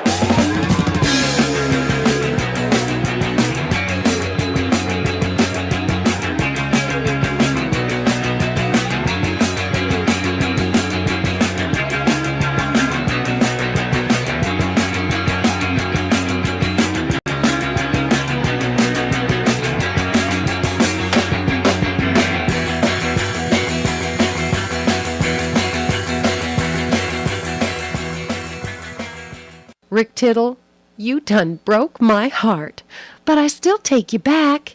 You hella fine. Girl, you better get in line. Ooh, open lines. Now what am I supposed to do? You know, it's funny, my Facebook fan page, there's this thing, I forgot what I clicked, whether it was insights or I don't know what it was. But it was supposed to give you stats, because you can see how many followers you have and stuff like that. But if you want, you can get to the nitty-gritty if you want the nitty-gritty. And it said percentage of followers. What countries are the people who follow you, like whatever, part of your page? Where are they from? And 5 countries. Japan, 0.3%. India, 0.3%. France, 0.3%. Bangladesh, 0.3%. United States, 100.3%. I have over 100%. There's no such thing as 100.3%. And Bangladesh, France, India, and Japan, 0.3%. So if you add all that up, that's over 101%. So is that dumb? Yeah. I have said for many years that regular season NBA basketball, half the time, 50% of the time, is a giant ripoff because everyone's a lazy ass. Not everyone. I take that back. Most of the guys are lazy ass. And midway through the third, they're like, all right, what are we, up 8? We can kind of take it easy. And then, oh, crap, now we're down 4. And then if you're down 8, you're like, well, we better start 9. And then you're up 4 and you go, all right, we can kind of let the foot off the gas. And this is why there's so many lead changes. You're saying people aren't trying? Yeah, sometimes not really. So I say, as I cough, excuse me, that I beg your pardon. My dad would say that. I beg your pardon. Beg. Anyway, my school said, entschuldigen Sie. That if you want to see real basketball, wait till the NBA playoffs, and especially as you get deep. Not so much last night, because we saw a game that was worse than any regular season game from the worst team in basketball. Remember when the Hawks were up 2-1? I'll talk about this. He was having a baby last Friday because the Hawks were up 2-1. He wanted to fire Mike Brown. He said Jalen Brunson isn't that great, blah, blah, blah, blah, blah. It was killing him. He's a Knicks fan. The Hawks were going to take it. Well, a Game 7, you think this is what it's all about. And this is why Stanley Cup Game 7s are way better. It wasn't just a beatdown. It was one of the most humiliating games in the history of NBA at any level. Even the Summer League. Seriously. Largest halftime deficit in the history of the playoffs. 47 points. There are games that get out of hand. Not that early. And so the final score, 140-89, and the season is over for the Atlanta Hawks. But just look at the numbers. So at one point, when the Knicks opened the fourth quarter on a run, they were winning 101-40, 61-point lead. Never been that big of a lead in any playoff game in history. You look at some of the scores, 48-15, 60-19, of 72-22, 83-35. But it's absolutely horrifying. And in fact, somebody, I never saw Space Jam. What do you mean, Tittle? I mean, I never saw it. I never saw Remember the Titans. I never saw Mighty Ducks. Sorry, too old. I was too busy out being obnoxious somewhere. as a comedian once said. Somebody found a Space Jam score that said 60-19. I'll put it to you this way. There have been 37,000, someone always look this up, bless the nerds, right? 37,964 games played in the NBA in the last 30 years, regular season and playoffs. That game last night, Knicks-Hawks, was the first game where the road team scored 100 before the home team had 50. And if you're into plus minus, which is a hockey stat, everybody was saying, oh, Jonathan Kuminga, he finally has a home. He was minus 40.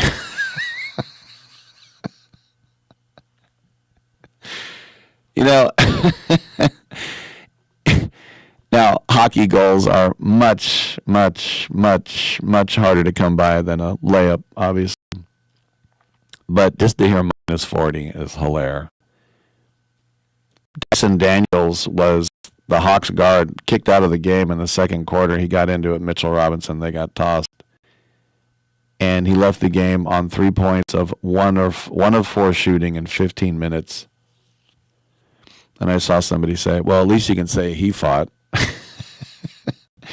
But I think the saddest thing ever is that with 10 minutes left in the game, the Hawks pulled Jalen Johnson, C.J. McCollum, and Nickeil Alexander-Walker, 3 starters, with 10 minutes left in an elimination playoff game. Because they're just like, just go ahead and sit down. Oof. Oof. It's like, we don't want you to be. And it's like, how does a game get that out of hand that early?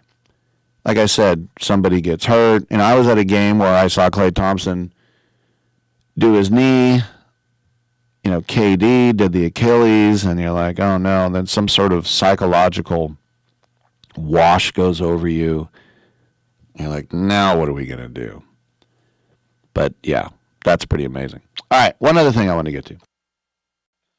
It's kind of funny because I mentioned the name yesterday, Mary Kay Cabot, Cleveland.com, one of the most respected sports reporters in Cleveland for decades.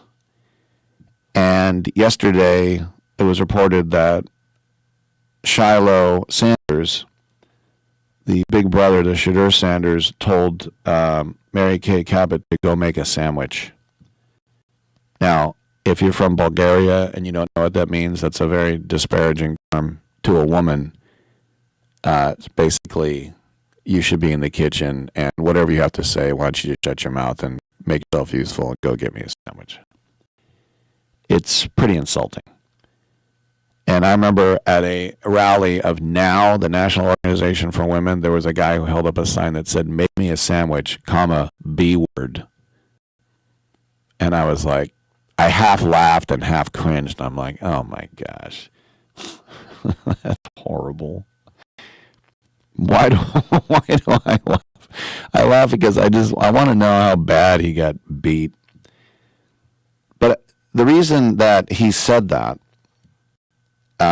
was because what I reported is that Mary Kay said Deshaun Watson's looking pretty good at camp, and he's probably going to be the starter. And if you think about all the money they guaranteed him, and that Shadur was nobody's answer to Andrew Luck, then it made sense.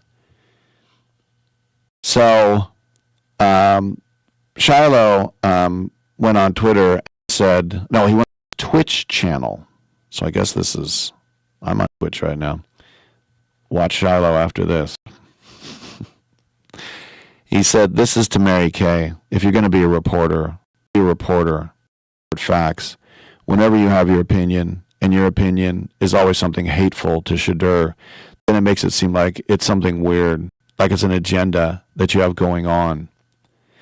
There is plenty of women in this field that take this serious and take reporting on football serious and actually do homework and study the game and get statistics right and get the news right. But with you, It's so much emotion that I don't want you to make women look bad when it comes to reporting, because you don't have the will to actually report real things that are going on. When it comes to your opinion, you've been saying crazy things for the past since he's been there. So it's like, chill with that, because it don't make no sense, and it makes you look crazy. You don't know what you're talking about. So go make a sandwich, Mary Kay. Mary Kay Cabot then was interviewed on the local radio there at 92.3 The Fan. She said, well, let me just say about that I really do believe that I have been an inspiration for lots of women and young girls to know that you can go out there and do a man's job in a man's world and do a good job at it and take on all that comes with it. And then they were joking with her, so I guess they knew her, and they go, how are your sandwich making skills, by the way? And she said, I can make a mean grilled cheese with ham. That's a pretty good comeback.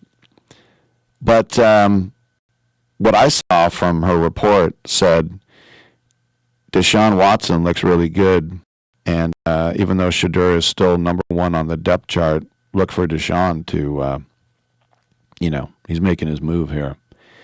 And that doesn't seem like it's a hateful agenda. Did she say Shedeur Sanders is a joke? Remember him at the draft? He had his own brand of clothing, and he dropped 6 rounds.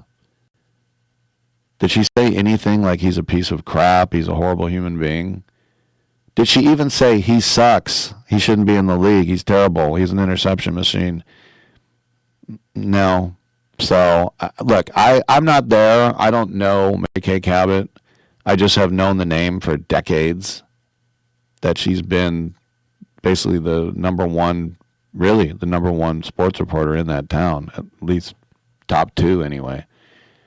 And I don't know, maybe she does have an agenda. But what I see out here in California, it just looks like Shiloh's being super sensitive.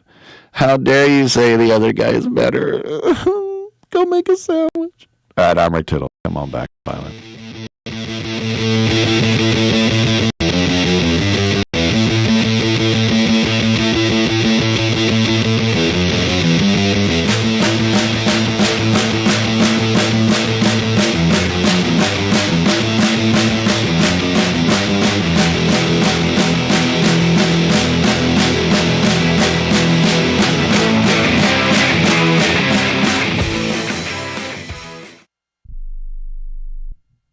If you're serious about investing in gold or silver, Allegiance Gold will give you an additional $5,000 in free gold to add to your portfolio.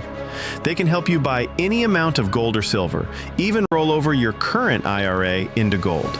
They've helped thousands invest millions in gold over the years, with prices that are some of the best in the industry, with fees that are fair, reasonable, and transparent. Protect your wealth with gold. Save on your gold or silver pricing when you buy from the top-rated Allegiance Gold. Invest in gold or silver today by calling Allegiance for your free gold guide. And learn about the $5,000 free gold offer with qualified purchase. Call now. 800-413-1937. 800-413-1937. 800-413-1937. That's 800-413-1937. Let's be honest. Most businesses don't struggle because demand is low. They struggle because their back end can't handle growth. Leads come in, but follow-up is slow. Calls get missed. Appointments don't get confirmed. And everything lives in different places. So even when marketing works, revenue doesn't scale. That's a systems problem. Create Assistance fixes this by building a done-for-you CRM and automation system that captures every lead, follows up automatically, confirms appointments, and keeps everything organized in one place. And only after that foundation is built, AI voice and chat employees get added on. If your business feels chaotic behind the scenes, it's time to fix the back end. Visit createassistance.ai and book your call today. Or you can call or text 515-500-2224. Again, that's 515-500-2224. We look forward to hearing from you. Let's be honest. Most businesses don't struggle because demand is low. They struggle because their back end can't handle growth. Leads come in, but follow-up is slow. Calls get missed. Appointments don't get confirmed. And everything lives in different places. So even when marketing works, revenue doesn't scale. That's a systems problem. Create Assistance fixes this by building a done-for-you CRM and automation system that captures every lead, follows up automatically, confirms appointments, and keeps everything organized in one place. And only after that foundation is built, AI voice and chat employees get added on. If your business feels chaotic behind the scenes, it's time to fix the back end. Visit createassistance.ai and book your call today.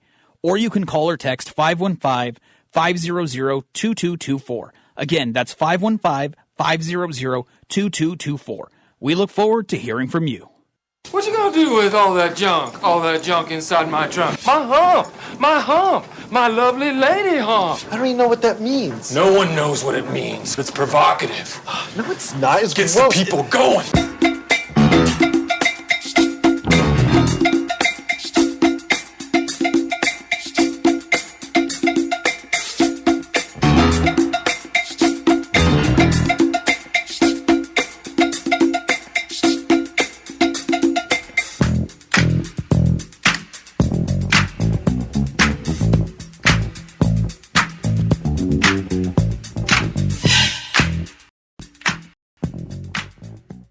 Tittle's got a black belt in keeping it real.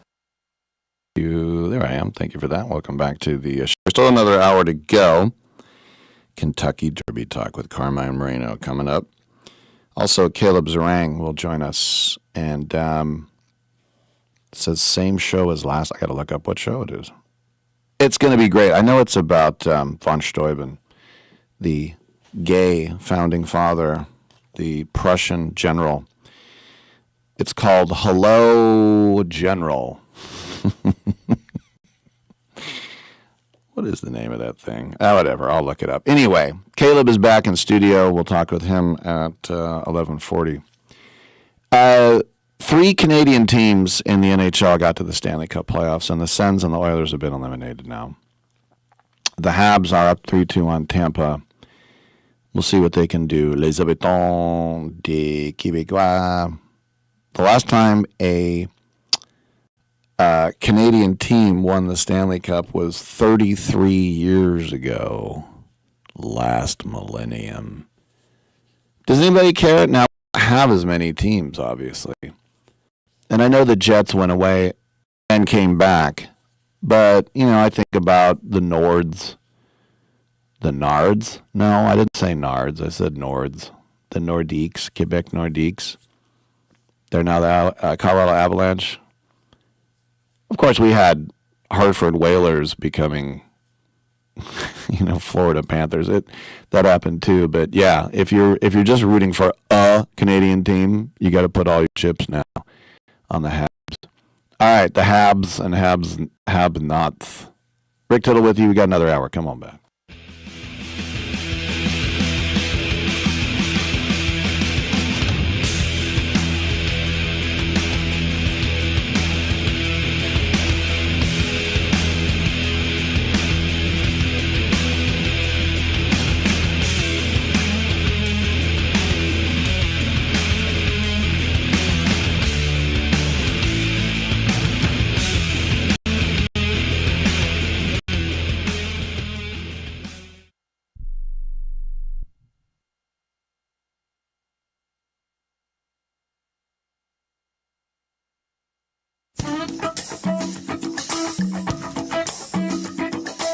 I'm Mike Sempervive with the Sports Byline Broadcasting Network 2-minute warning. I gotta admit, been in the doldrums a little bit when it comes to sports in the last few days. You gotta understand, my Nationals are playing the Mets right now in the Spider-Man meme of bad baseball teams. So Wednesday night I turned to the National Hockey League to give me something to work with, and the stick and puck gods delivered. Because of the tendency for hockey to have more first-round upsets than any other major sport, there can be an elevated sense of chaos and urgency. And the cross-state series between the Pittsburgh Penguins and the Philadelphia Flyers had been played tough throughout, and it culminated with last night's Game 6. For the Penguins, superstars of Genny Malkin turns 40 this offseason. Sidney Crosby turns 39, also the same age as Chris Letang. Throw in soon-to-be 34-year-old Brian Rust, who's been the subject of trade speculation since last season, and there was an urgency for this version of the team to win now. And they did everything they could last night to keep their hopes and season alive. Conversely, this year's Flyers are one of the youngest in the league. And despite lacking one single dominant scoring force, the team finished with 98 points and put the pressure on themselves to hold the throttle wide open and show that their time is now. The Flyers hadn't been to the postseason for the past 5 seasons.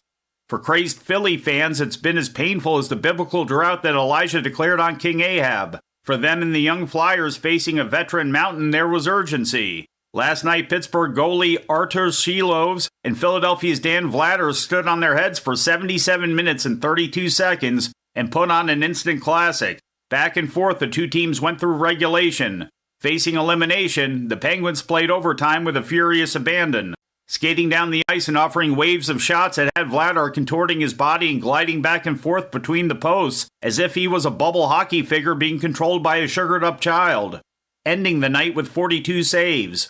But as time ticked away, the Flyers won a face-off and the puck ended up with 21-year-old Matvei Michkov.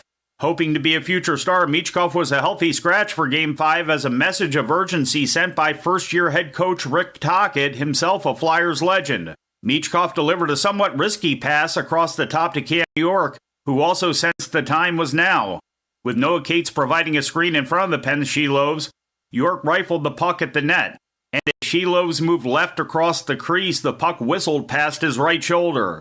Xfinity Mobile Arena exploded, York threw a stick into the crowd, and chaos ensued for those wearing orange, while the realization grew cold for those donned in yellow.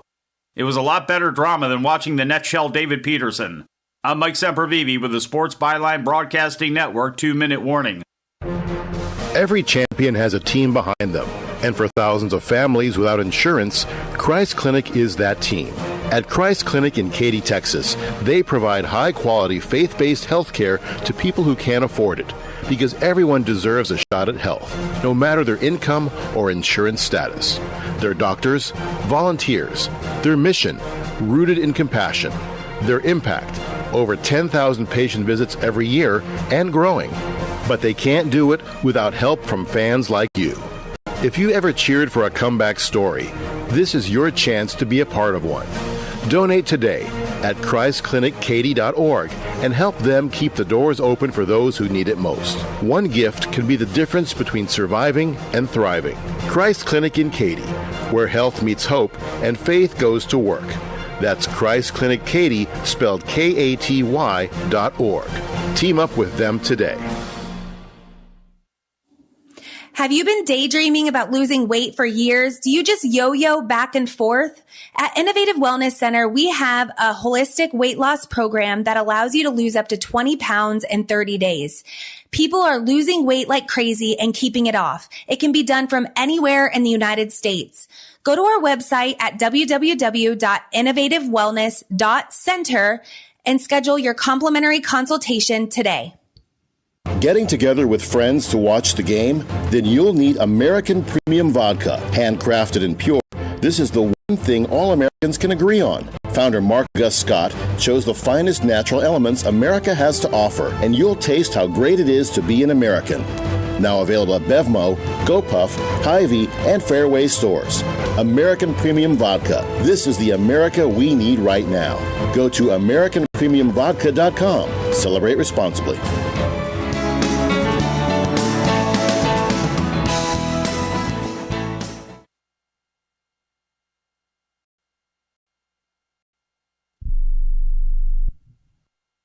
Quick question. How many calls, texts, or messages does your business miss every week? Nights, weekends, busy days. That's lost money. Create Assistance helps businesses fix that problem using AI employees that answer calls, respond to texts, book appointments, and follow up with leads 24/7 automatically. No extra staff, no complicated software. Everything runs inside one simple command center that replaces scattered tools, missed follow-ups, and manual busy work. Whether you're a service business, office, or multi-location company, Create Assistance keeps your business responsive, organized, and running even when you're off the clock. Stop letting leads slip through the cracks. Visit createassistance.ai to book a free call, or you can call or text 515-500-2224. Again, that's 515-500-2224. We look forward to hearing from you. Rick Tittle knows his sports. I hate that guy. I love that guy. Oh my gosh, he's so fine. Rick Tittle brings home the bacon, fries it up in a pan, and then he eats it. Ricky T in the hizzle for shizzle, biznatch.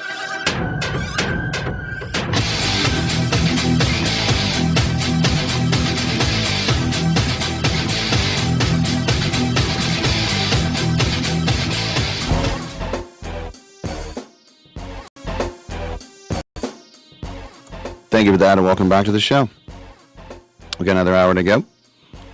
Do a little run for the roses on the other side.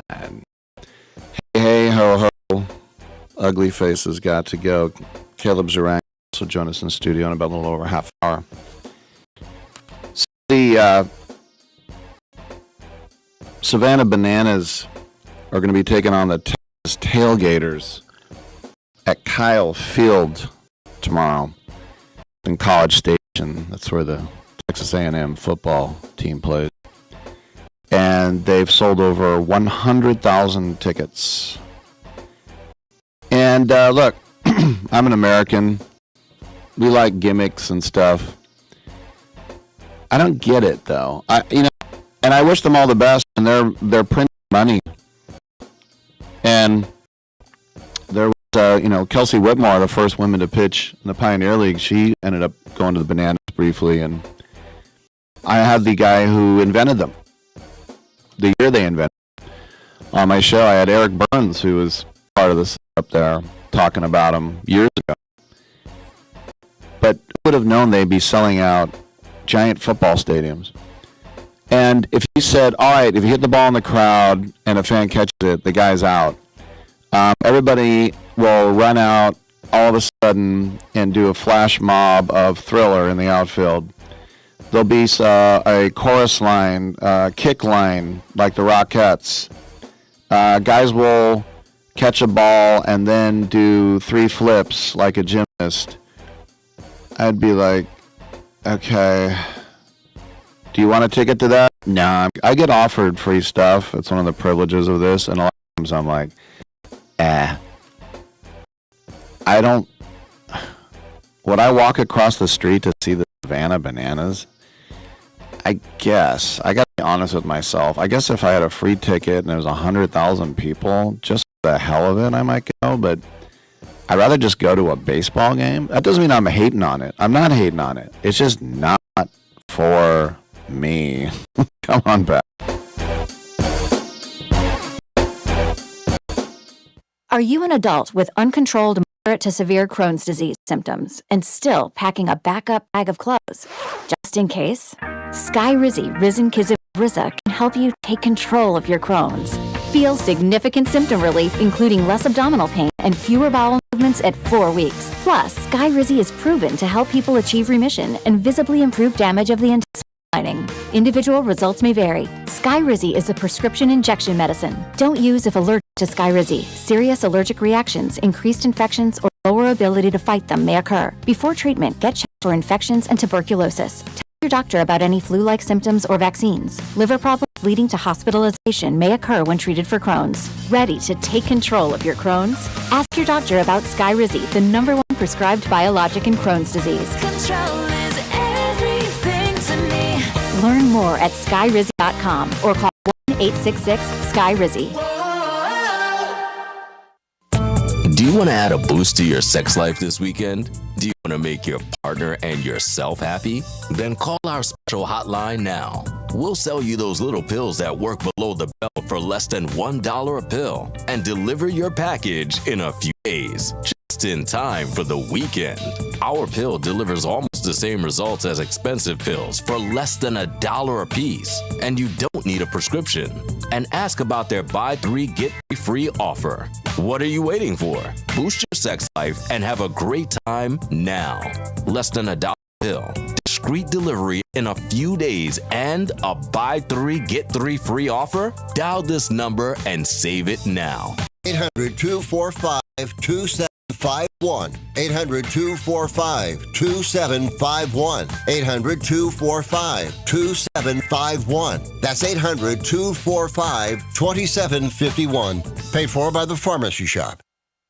Have you suffered sports betting losses? There is someone who wants to fight for you to see you get back what you have lost to those sports betting companies. Michael Watts is a prolific trial lawyer with over $11 billion in total recoveries for his clients. And now with sportsbettingclaim.com, he'd like to help you. Michael has been a leader in some of the largest and most complex cases in the country, from defective cars and tires to damaging drugs and medical products. He has always represented the rights of individuals harmed by large corporations. His efforts recently resulted in the recovery of billions for individuals who lost their properties to fires carelessly caused by electric companies. Michael knows that sports betting companies preyed on and manipulated consumers into losing their life savings, and he wants to make them pay. If you have suffered financial hardship as a result of online sports betting and would like help seeking compensation, please submit your claim information for evaluation at sportsbettingclaim.com. Michael Watts is focused on winning for you. sportsbettingclaim.com.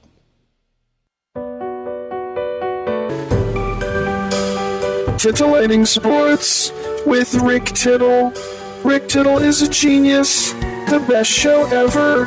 He's so wonderful, genius, the best show ever. He's so wonderful. Titillating Sports with Rick Tittle. Rick Tittle he's so handsome, he's a genius. I am so excited to be back on the Rick Tittle Show. All right, thank you for that. 11:12 Pacific time on a Friday. We'd like to check in with Pro Wagering's Carmine Reno, our buddy who does horse racing. And, of course, it's the biggie of the biggie tomorrow, the Run for the Roses, the Kentucky Derby. Carmine, welcome to the show. But before I get to that, I've always said that, NBA regular season games, half the time guys are just walking around. You got to wait for the playoffs for the real thing. And I know that you were a little worried last Friday about your Knicks, but in the last 30 years, there has never been a worse basketball game outside of Knicks fans. What the hell happened with Atlanta? That game was over in the second quarter. Well, what happened is that was the high school. That was the women's high school team in Atlanta. They were dressed like men that played the Knicks because I was in shock. I couldn't have expected that in a million years. I thought the Knicks could win. But what I witnessed last night was unbelievable. And right now, the way the Celtics are playing, maybe the Knicks get to the finals and then they get swept by Oklahoma City. But the fact that the Knicks rolled the way they did last night, I'm sitting there going, huh? Pinch me. Am I alive? That was unbelievable. Yeah, it was. They pulled their starters with 10 minutes. I mean, it was just absolutely unbelievable. All right, let's talk about racing. Now, first I wanted to ask you, because I just saw this recently about CAWS, the CAW, the computer-assisted wagering, and algorithms and numbers. It's making a lot of bettors mad. What do you think of CAWS? I think it's the worst thing ever to happen to horse racing. It almost looks like they're past posting. They're betting when the races are starting. It just happened a few minutes ago. There was a horse that ran. He was 11-1, and then the race started. By the quarter pole, he was 6-1. He wins the race, and he goes off 5-1. And it's becoming habitual. Now, New York shuts them down about a minute and a half before the race goes off, which is good. But the Midwest, they're taking it in because it's free money to them. But to be honest with you, it's going to kill the sport for the average bettor. If you're going to bet a 20-1 shot and they take off and he ends up going off 6-1, and he wins, you're thinking, what the hell happened to me? And so this is becoming a very bad problem for horse racing. And the Stronach family has been a big problem with it. They support it, and you wonder why the numbers are going down in the United States. It's not like that over in Europe, Australia, and France. So in Japan, it doesn't matter. They're ruining the sport in the United States.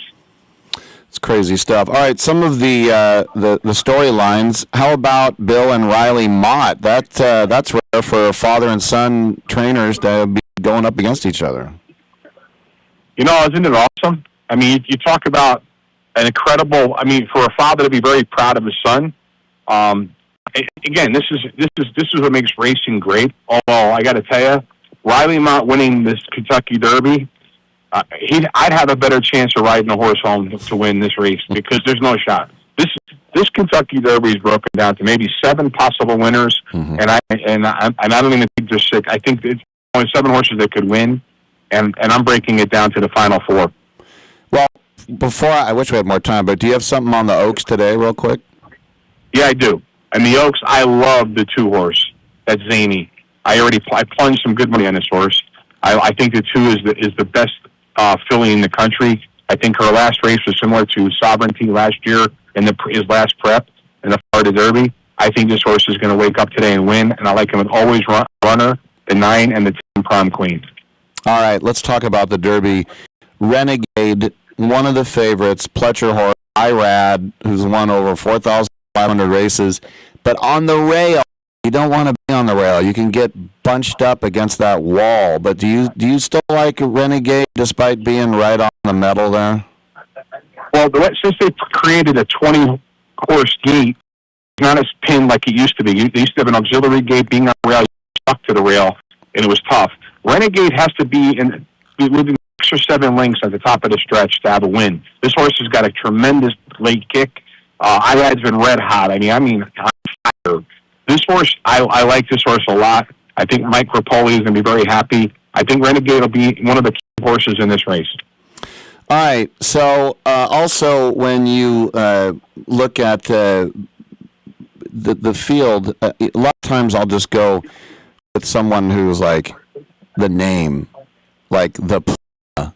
Like, what do you think of the Puma in the 9 Silks? Well, Puma has never run a bad race. His last 3 races, he actually got beat by Renegade. He beat Further Ado, which a lot of people think is a favorite, one of the better horses, and he got beat by Enoz, which I thought he won against Commandment. I think Commandment I'm gonna diss because I don't think Saez fits this horse right. I think the Puma with how Castellano has a legitimate shot. A couple years ago at Mage, it was the same jockey, owner, trainer, Magic that won. The Puma's definitely live. But the horse I'm looking at is the Japanese horse, the 7, Dannon Bourbon. Yeah. He's bet down to 15-1. This horse is 3 for 3. This horse is big. I mean, a big horse. I don't know if it's a forever young. I think this horse could make me very, very happy and forever happy if he wins at 15-1. It's so funny you mentioned that because I was just going to say I was talking to a horse guy yesterday and he gave me his win place show. He said Dannon Bourbon will win. He said the 18 Further Ado will place, and then he said Commandment will show. What do you think about that? You know, since there's a lot of scratches, Further Ado is now on the 16th post, which is much better. John Velasquez is the money jockey. He's a phenomenal jockey. I have to say that I believe that for the horse that got to watch out for is the now horse that people are betting is Chief Wallaby. I think Chief Wallaby is going to be tough to beat. I don't like Commandment, but I'm going to use the 1, the 7, and the 12 Chief Wallaby, and don't discount Flavian Prada, an emerging market. Well, it's interesting. Dannon Bourbon is Kentucky bred, but it's a Japanese horse because it's trained by a guy named Manabu Ikezoe. The jockey is Atsui Nishimori. So what? They breed the horse in Kentucky, and then they train it and race it in Japan. Yeah, they paid $450,000. The horse was bred for $50,000. They paid $450,000 for this horse. Mm-hmm. This is a big horse. I mean, his last race, I looked at the video.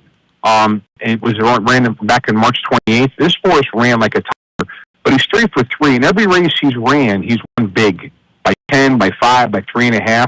And his last one was very, very impressive. I think this horse is dangerous. He also has gone a mile and 3/16, which is almost like a mile and a quarter. I think he's very, very live. But again, Renegade is dangerous with these if he's in the right striking position, discounting the rail position. What I like about Dannon Bourbon is I think he'll be around 5th, maybe 4th around the turn. He may have an earlier start to go for the victory, which is why I'm going to pick him to win the race. You're right. There are 3 scratches I've seen, and I would think if you own a horse, you got all your family and friends coming in for the weekend, you do everything possible to make sure that horse was going to race. Why do these horses, are they just much more, maybe sensitive to the fact that we don't want to ruin our investment here? But because it seems like being in the Derby and then scratching, you would have to have something really drastic. Well, the 5 horse was right to party, got late, was his most recent scratch. That horse had about as much chance to win this race as I did running against these horses. Mm-hmm. Then the big horse that got scratched was the 13, Silent Tactic. This horse has run great this year. I thought he had a legitimate chance to knock on the door and cash in some money. That was the surprise scratch. And then, of course, you had the 20 horse getting scratched, which is Brad Cox's full effort. This is a horse really that's bred for turf and the Tapeta. So he never ran on the dirt. I think this was a wise decision to just scratch him under the 20 post. Why this Burner horse has run really good on the turf, and I think this horse will be a very good turf horse as the year goes on. I saw a prop about will there be a Triple Crown champion, and I would have to just say no. The way these horses get held back and scratched, I don't know. I've kind of given up on that. Well, I can tell you this: if Chief Wallaby wins, he's not running in the Preakness. That's Billy Mott. You saw what he did last year. I think Chad Brown might bring back Emerging Market, but that's a might. But I do believe Fletcher will bring back Renegade. That's one of the reasons why he's been off since March. He might. I think Renegade's pretty good. The interesting thing is there's been several great horses that have been either injured or on the sidelines. One was Ted Nafi, who would have been the favorite in this race. There's Paladin. I mean, there's like 3 or 4 horses that would have made this Derby even more interesting. This has been a good crop so far. We'll see tomorrow and the progression in the next 6 weeks. All right, finally, win, place, show. Can you tell us what will happen? I believe the 7 is a better choice at 15-1. I think that's a good place, a good bet. I think I'll give you the 9. I'll put the Puma in there because I think the Puma's run nothing but solid races, and I think I got to look at Renegade. I think that's a good play, a solid play. You're going to get 5 to 6-1 by the time the race goes off. And anytime you can get 6-1 for a $2 bet, that's $14 return. That's a solid play. How excited are you for these races, Carmine? Let me just say this. I woke up at 5 o'clock this morning excited, like I thought it was Christmas morning, and I'm 9 years old. Well, after the Knicks, I can see you went to Dreamland after that. Well, let me tell you something. I could not have believed the Knicks won last night like that. When I got to the book today, my buddy Charlie goes, "You coming tomorrow?" He starts giggling because he knows damn. I'm looking at him. No, why would I come tomorrow? What's going on tomorrow? You know, with all these. I mean, I wouldn't miss tomorrow. This is the Breeders' Cup in May. These races are going down tomorrow and today. Great stuff from Carmine Marino from Pro Wagering. Have a good one, man. We'll talk about it next week. I look forward to it. Take care. Good stuff. Take care, everybody. All right, great stuff. We got open lines. Come on.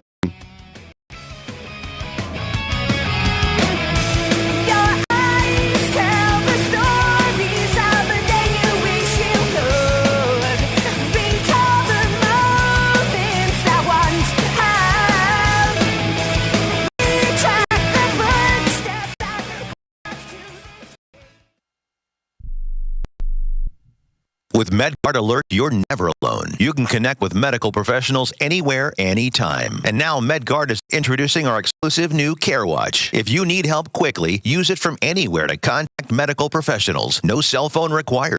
Care Watch is not only a life-saving medical alert device, it's a revolutionary health monitoring system that checks your blood pressure, heart rate, oxygen saturation, and much more. And here's the best part. If you have Medicaid, you may qualify to get your Care Watch for free. The Care Watch is only available through MedGuard Alert. Call us right now. We have monitoring programs starting as low as $1 a day. The call is free, activation is free, shipping is free, and no contract is required. Remember, with Medicaid, you may qualify to get your Care Watch for free. Call us to get your Care Watch right now. 800-853-8931. 800-853-8931. 800-853-8931. That's 800-853-8931.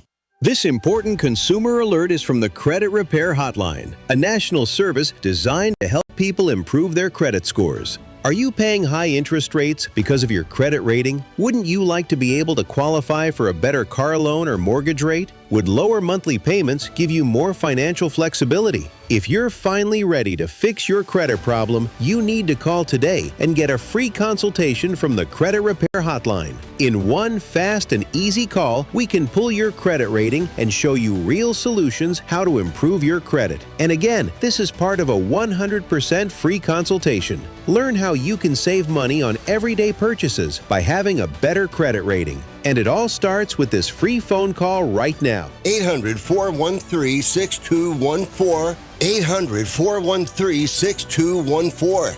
800-413-6214. That's 800-413-6214. Lower your car payment today. Lower your car payment today. Yes, you heard us right. Lower your car right now by making this free call and save up to $1,400 a year on your current car payments. Now, costing you per year. Now think about what it would be like to put an extra $1,400 back in your pocket. That's the average savings our customers experience. We can help you drive the same car and pay less every month by lowering your car payment's interest rate to as low as 4.67%. At Rate Genius, we can work with you to refinance any car payment. If you qualify, it costs you nothing to find out how you can lower your car payment. To learn more, call this number right now. 800-832-2816. 800-832-2816. 800-832-2816. That's 800-832-2816.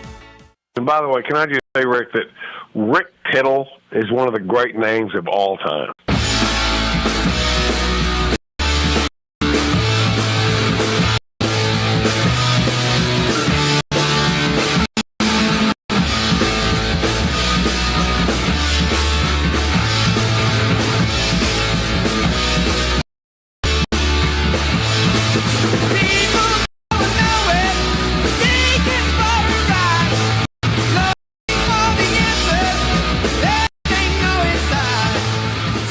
Don't be getting your granny panties all in a bunch. We got Rick Tittle up in here. All right, thank you for that, and welcome back to the show. Rick Tittle with you, coast to coast, and around on the American Forces Radio Network. Caleb Zaringue will be in studio on the other side of this. So despite Don Mattingly as an interim manager sweeping the Giants in that, remember he took over for Rob Thompson, there was reports today that when the Red Sox fired Dave Dombrowski as their president of ops 7 years ago, and that's when Alex Cora was just in his second year as manager, Dombrowski was the guy that gave Cora his shot. And Dombrowski has 40 years in the big leagues, and it's basically that we already know that he's on his way to Phils. But it would be in the off season. Right? And so this is why it's kind of weird to be talking about this right now when we're just got to May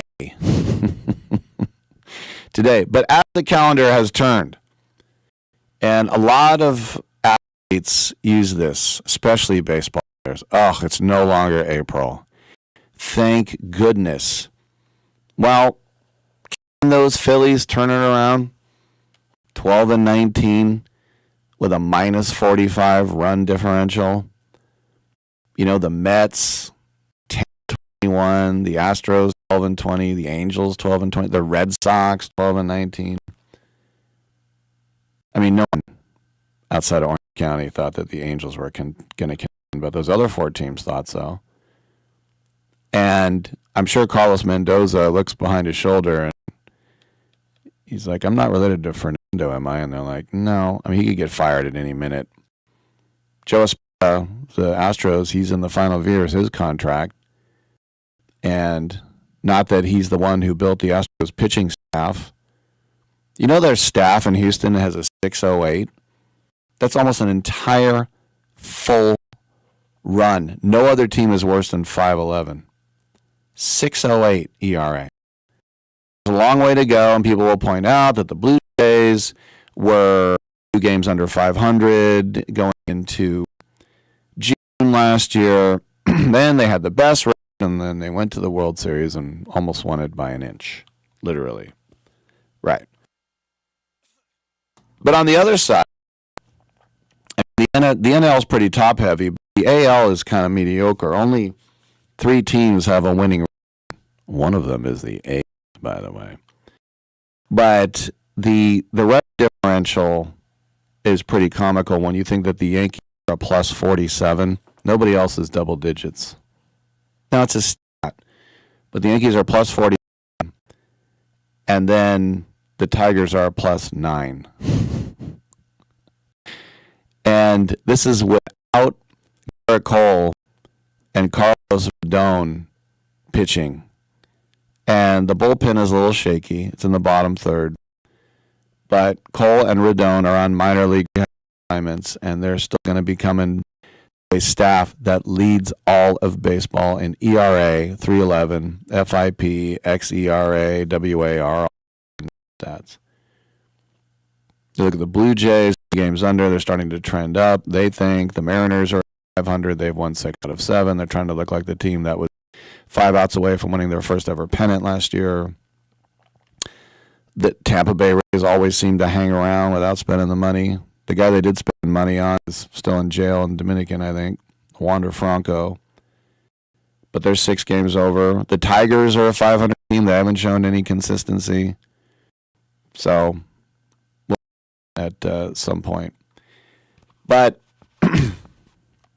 when I was talking yesterday about Mason Miller, I never would have traded him. He's faced 39 batters. He struck out 28, which is preposterous. Leads baseball with 10 saves. He has, if you look at the best strikeout rate ever for a reliever for a month, it's actually, the record is Josh Hader, if you can believe it. Then Corey Knebel, both Brewers. Then Eric Gagne, Adam Ottavino, that was in 2018, and then Mason Miller at 53.7 in April.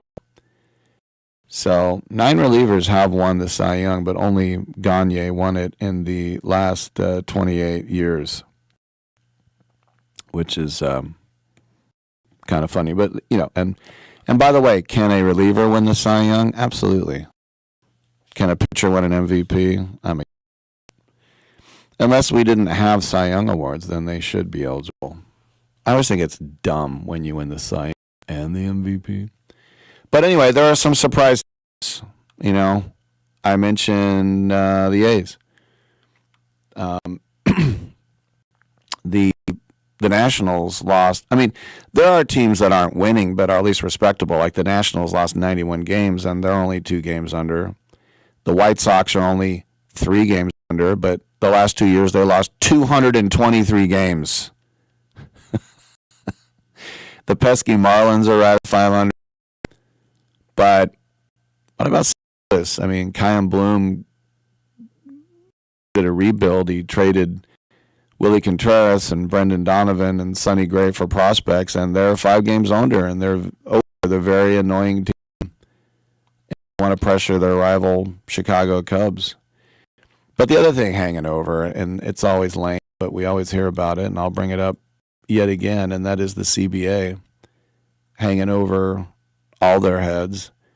They're expected to begin discussions about a new CBA this month, and a new deal is not going to be reached. We know that. But we can start to get news about what each side. And we already know what the union wants, and that is no salary cap, and we know what the owners want, a salary cap. So the players, they might want early arbitration. They always want a minimum salary. And the owners always do a good job, I think, framing the need for a salary cap around competitive balance when it's really just keeping payrolls down. And, you know, all their franchise values are being boosted every day. You can just buy a team and sit. It's going to accrue money every second. So, and as I said, if the owners want to push the competitive balance angle, then the union can look at the Mets and the Phillies. They're 2 of the top 5. And well, yeah. So the CBA expires on December 1st. So we'll get the World Series. And apparently the looming lockout is a dark cloud. And I'm not going to bring it up again this season unless there's some news to report. Because to say, oh, the lockout's hanging over his head, can we just watch this season and then deal with it? You know, and if they're smart, they would get it done. I admire the WNBA. Now you might say, well, the players won everything. Well, good. Whoever won, they like, oh, there could be a lockout, there could be a strike. No, they're done. Wait, what happened? They came to an agreement. Yeah, but what about all the crying and yelling and jumping up and down? They did that for about 5 minutes, and they got a deal done. All right, sounds good. All right, when we come back in studio, we will have Caleb Zaringue. Come on back on Sports Byline.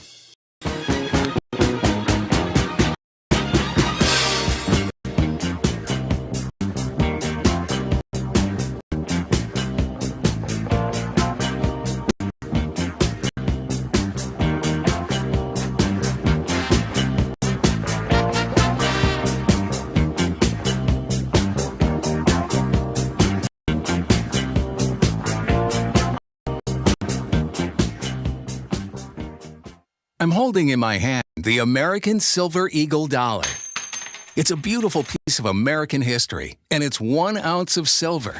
Originally minted in 1986, these coins are a beautiful classic piece of American history, and they're a great investment you should add to your portfolio. The beauty of silver is that however much you have available to invest, silver is affordable and easy to acquire, with 1 coin costing around $30. So, if you choose to invest a few thousand in silver, you can get quite a bit for your money. And you'll have a tangible asset that you can hold, one you can be proud to own. Claim your piece of American history with American Silver Eagle dollars. Call the Silver Hotline right now. 800-620-1624. 800-620-1624. 800-620-1624. That's 800-620-1624. We call ourselves ASAP Travel for one reason. We can help you book a ticket ASAP. Those of you that don't know, that means as soon as possible. That means no wait time. You get through right away. No searching online. Our specialty is the lowest available fares on the big name airlines. You know them. We can't tell you their names. You can fly domestically or internationally and save more money than you could if you call the airlines directly. Our proprietary software goes underneath the hood of the major airline booking systems and finds you the best rates available. So if you're ready to make your travel plans right now, business or vacation travel, we have all the major airlines always at great rates. Call ASAP Trips, and we'll have your ticket in your inbox in 15 minutes. Call this number now. 800-364-2984. 800-364-2984. 800-364-2984. That's 800-364-2984. I get a lot of calls from people across the country who are suffering from the affliction of IRS tax debt. Hi, I'm the tax doctor. Call me right now. My team specializes in helping people over the age of 50 solve their tax problems. And the bigger your tax problem is, the more money you can save. If you owe the IRS money, or you're about to owe the IRS money, or even if you need to file years of unfiled returns, call us right now. Our friendly, highly trained representatives are waiting right now to take your call. Over the years, we've helped thousands of people just like you stop the tax liens, wage garnishments, and harassing phone calls. You don't need to send the IRS a big fat check. We can negotiate a lower amount. That's what we guarantee for you. So call us right now. 800-603-9359. 800-603-9359. 800-603-9359. That's 800-603-9359. I'm going to give you to the count of 10 to get your ugly, yellow, no good keister off my property.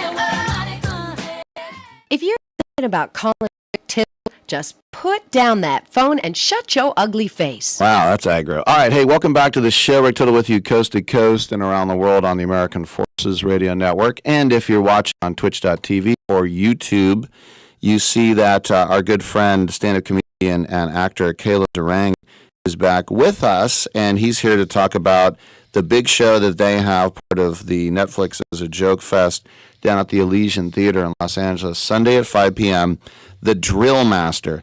Now, Caleb, we first of all, welcome back. Thank you. And legally, we're not part of Netflix as a joke because it's the day before, so they would not let us say that. Just, my apologies. I don't want to get sued yet. It's in your press release. So well, then, you know what? I'm a liar, so that's probably the problem.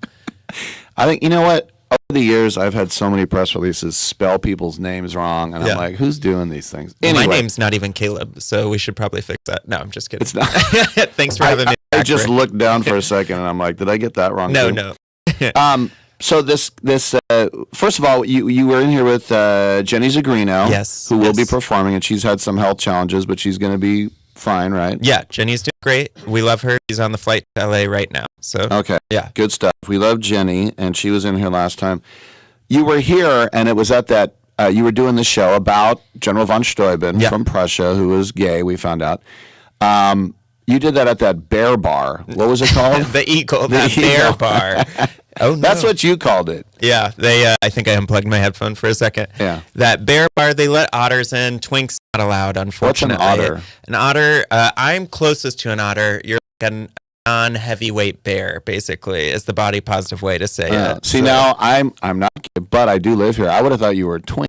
Well, that is because I'm more shaved right now, I guess. A twink is like hairless. Oh, I thought a twink was just a small guy. You thought a twink was just like a really bitchy queen. That's why you thought I was a twink. No, I thought a twink was like a 5'7" guy. No, that's a pocket gay. Whenever you go by height, it's a pocket gay. Yeah, we have a lot of categories. There's a lot of Venn diagrams to overlap here. I remember Scott Capurro went down the list, and there was wolf and all sorts. I of haven't heard of animals. a wolf yet. Actually, actually, I think the wolf is somebody who. Well, whatever. Let's move on.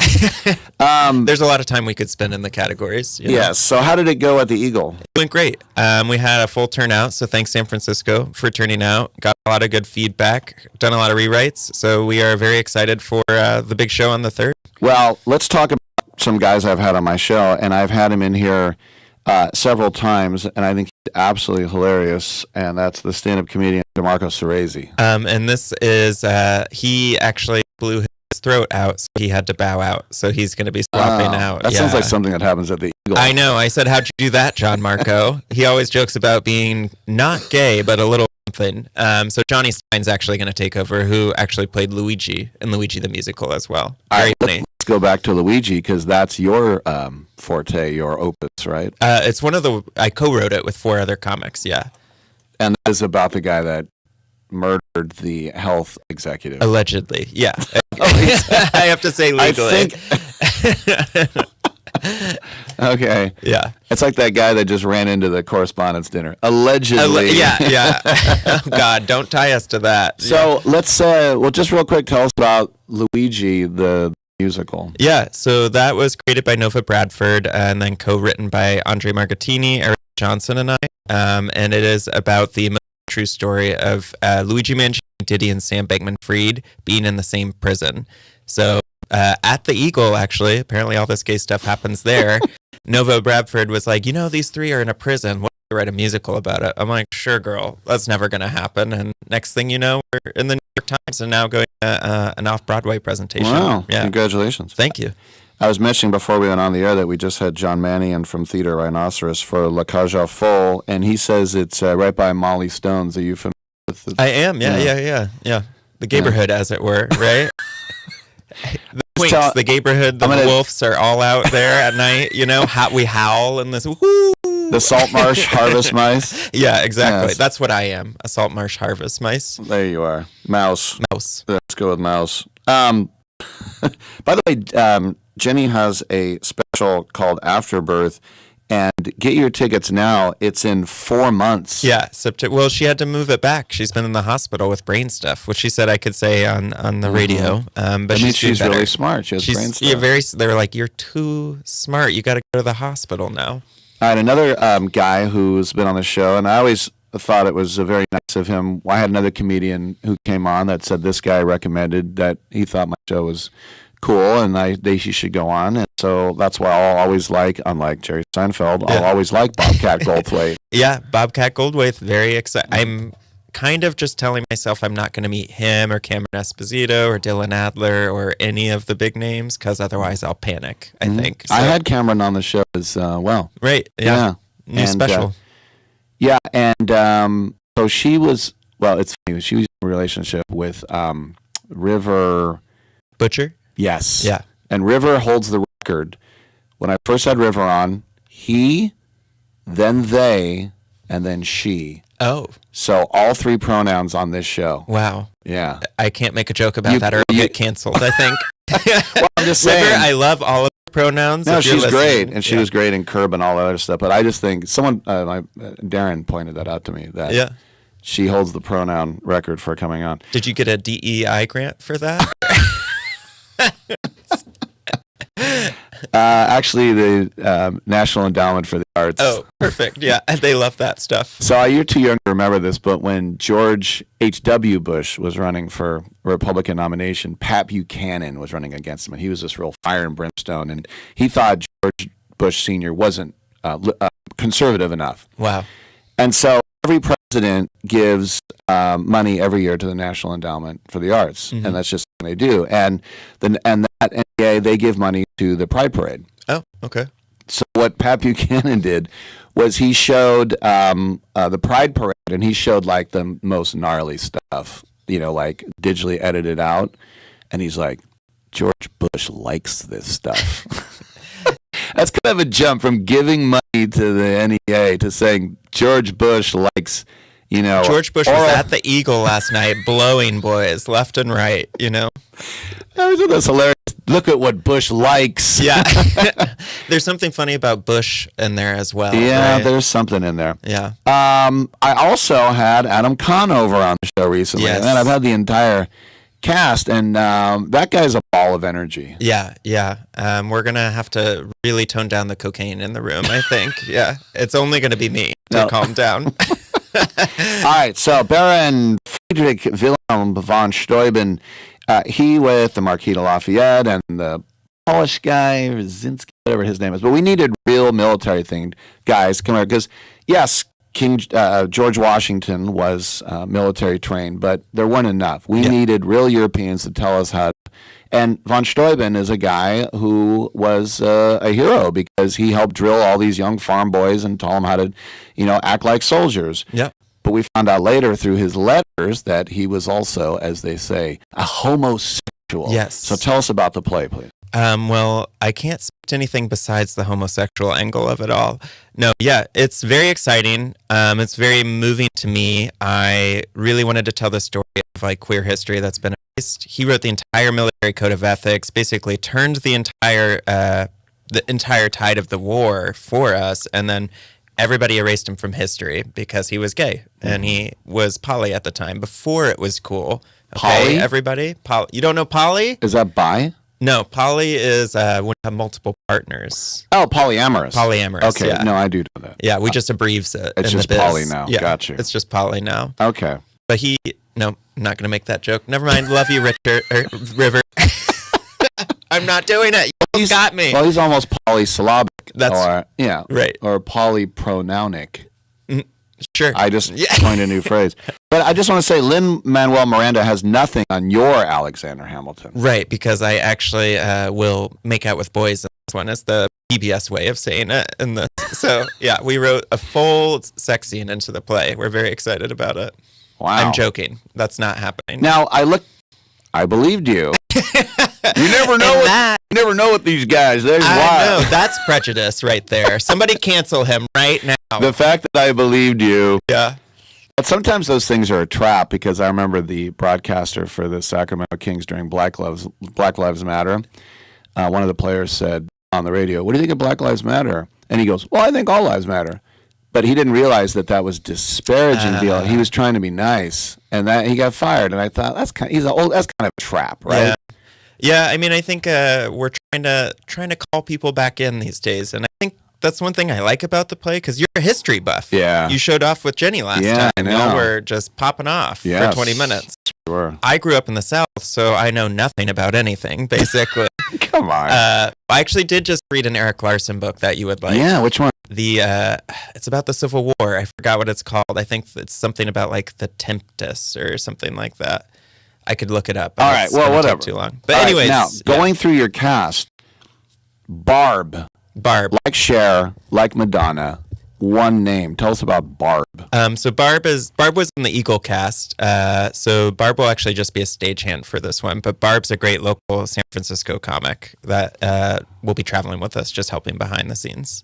Very good. Is they disappointed? She is not, and he has no opinion. Barb says they'll take whatever pronouns get them to the front of the restroom quickest. That's a joke of theirs. So very good. Yeah. So, but finally, I know you're going off right. You've been part of the NYC Queer Comedy Festival. Mm-hmm. I see as well. What was that like? Well, very interesting because I'm straight, so I snuck my way in there. Yeah. No, it was great. It's Drew Tessier, and I was very proud. It was my first year of comedy, and I was in the finals for like the first year, which was really exciting. Great. Yeah. So I'm a karaoke guy. I like singing big. Well, you can tell I do this big ham like you. Yeah. And so every year, I think his name is Stuart Sternberg, if I remember. What a name. He is the head of the San Francisco Gay Men's Choir. Oh, okay. And he says, we have everyone's welcome. I go, can I come in as a straight guy? He goes, of course. Aww. He goes, we'd love to have you. But I'm not going to do it. No. But I just wanted to see, could I do a show at the Eagle as a straight guy? I think so. Yeah. Are you going to do striptease? What's your angle, you think? I'm going to do Von Steuben straight. Okay, great. All right. Perfect. Everybody, make sure to check out the Drill Master at the Elysian Theater on Sunday at 5 o'clock. And we are here with the very talented Caleb Zaringue, who will be playing Alexander Hamilton. Good to see you again, my friend. To see you. And let's catch up soon. Yeah, thank you very much. Good Appreciate stuff. I'm Rick Tittle. Come on back on Sports Spot.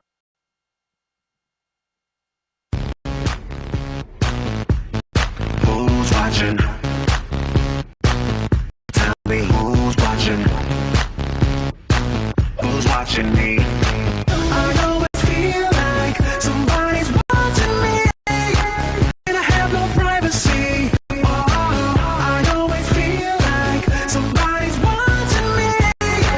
Tell me, is it just a dream? Oh, when I come home at night, I roll the door. Right now, you can switch from cable television to satellite television for free. That's right. We're offering free equipment, free installation, plus get a free $100 prepaid Visa card. Call the Satellite TV hotline right now. Make the switch from cable to satellite television and expand your viewing horizon. On top of free installation, for a limited time, we're offering a fixed price guarantee. With Satellite TV, you'll save money over your expensive cable bill. Plus, get access to hundreds of channels. And when you call right now, you can also ask about our seniors and military discounts.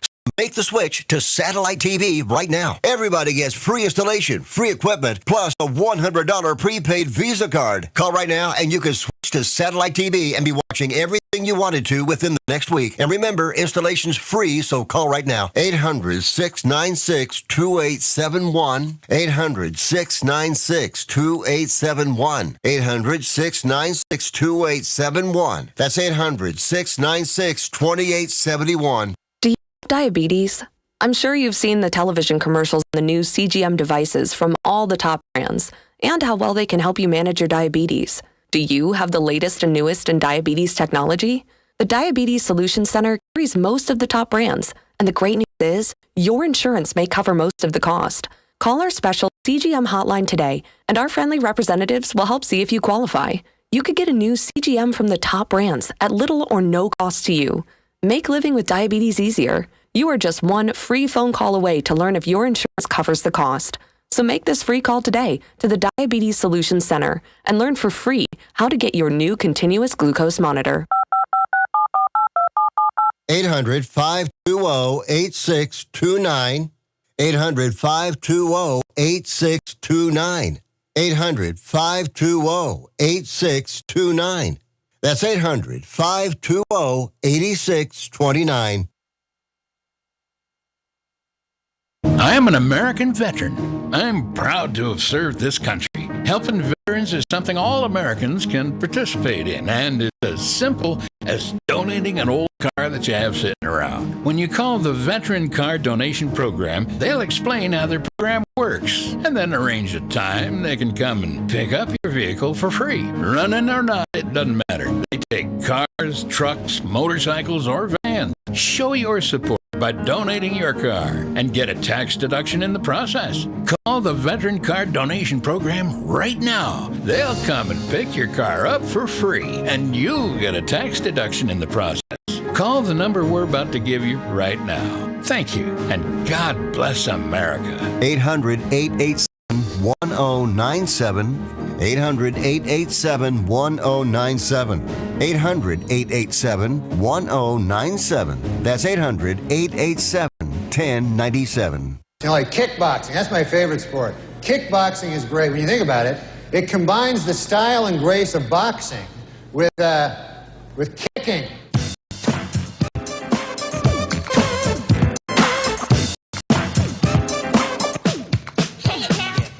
Mirror, mirror on the wall, tell me, mirror, what is wrong? Can it be my de la clothes or is it just my de la song? What I do ain't make believe. People say I sit and try, but when it comes to being de la, it's just me, myself, and I.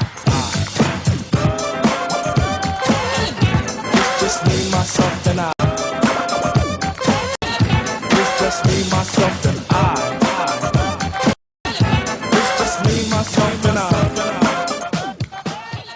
Rick Tittle can usually be found at He Baby Mama House. Thank you for that, and welcome back to the show.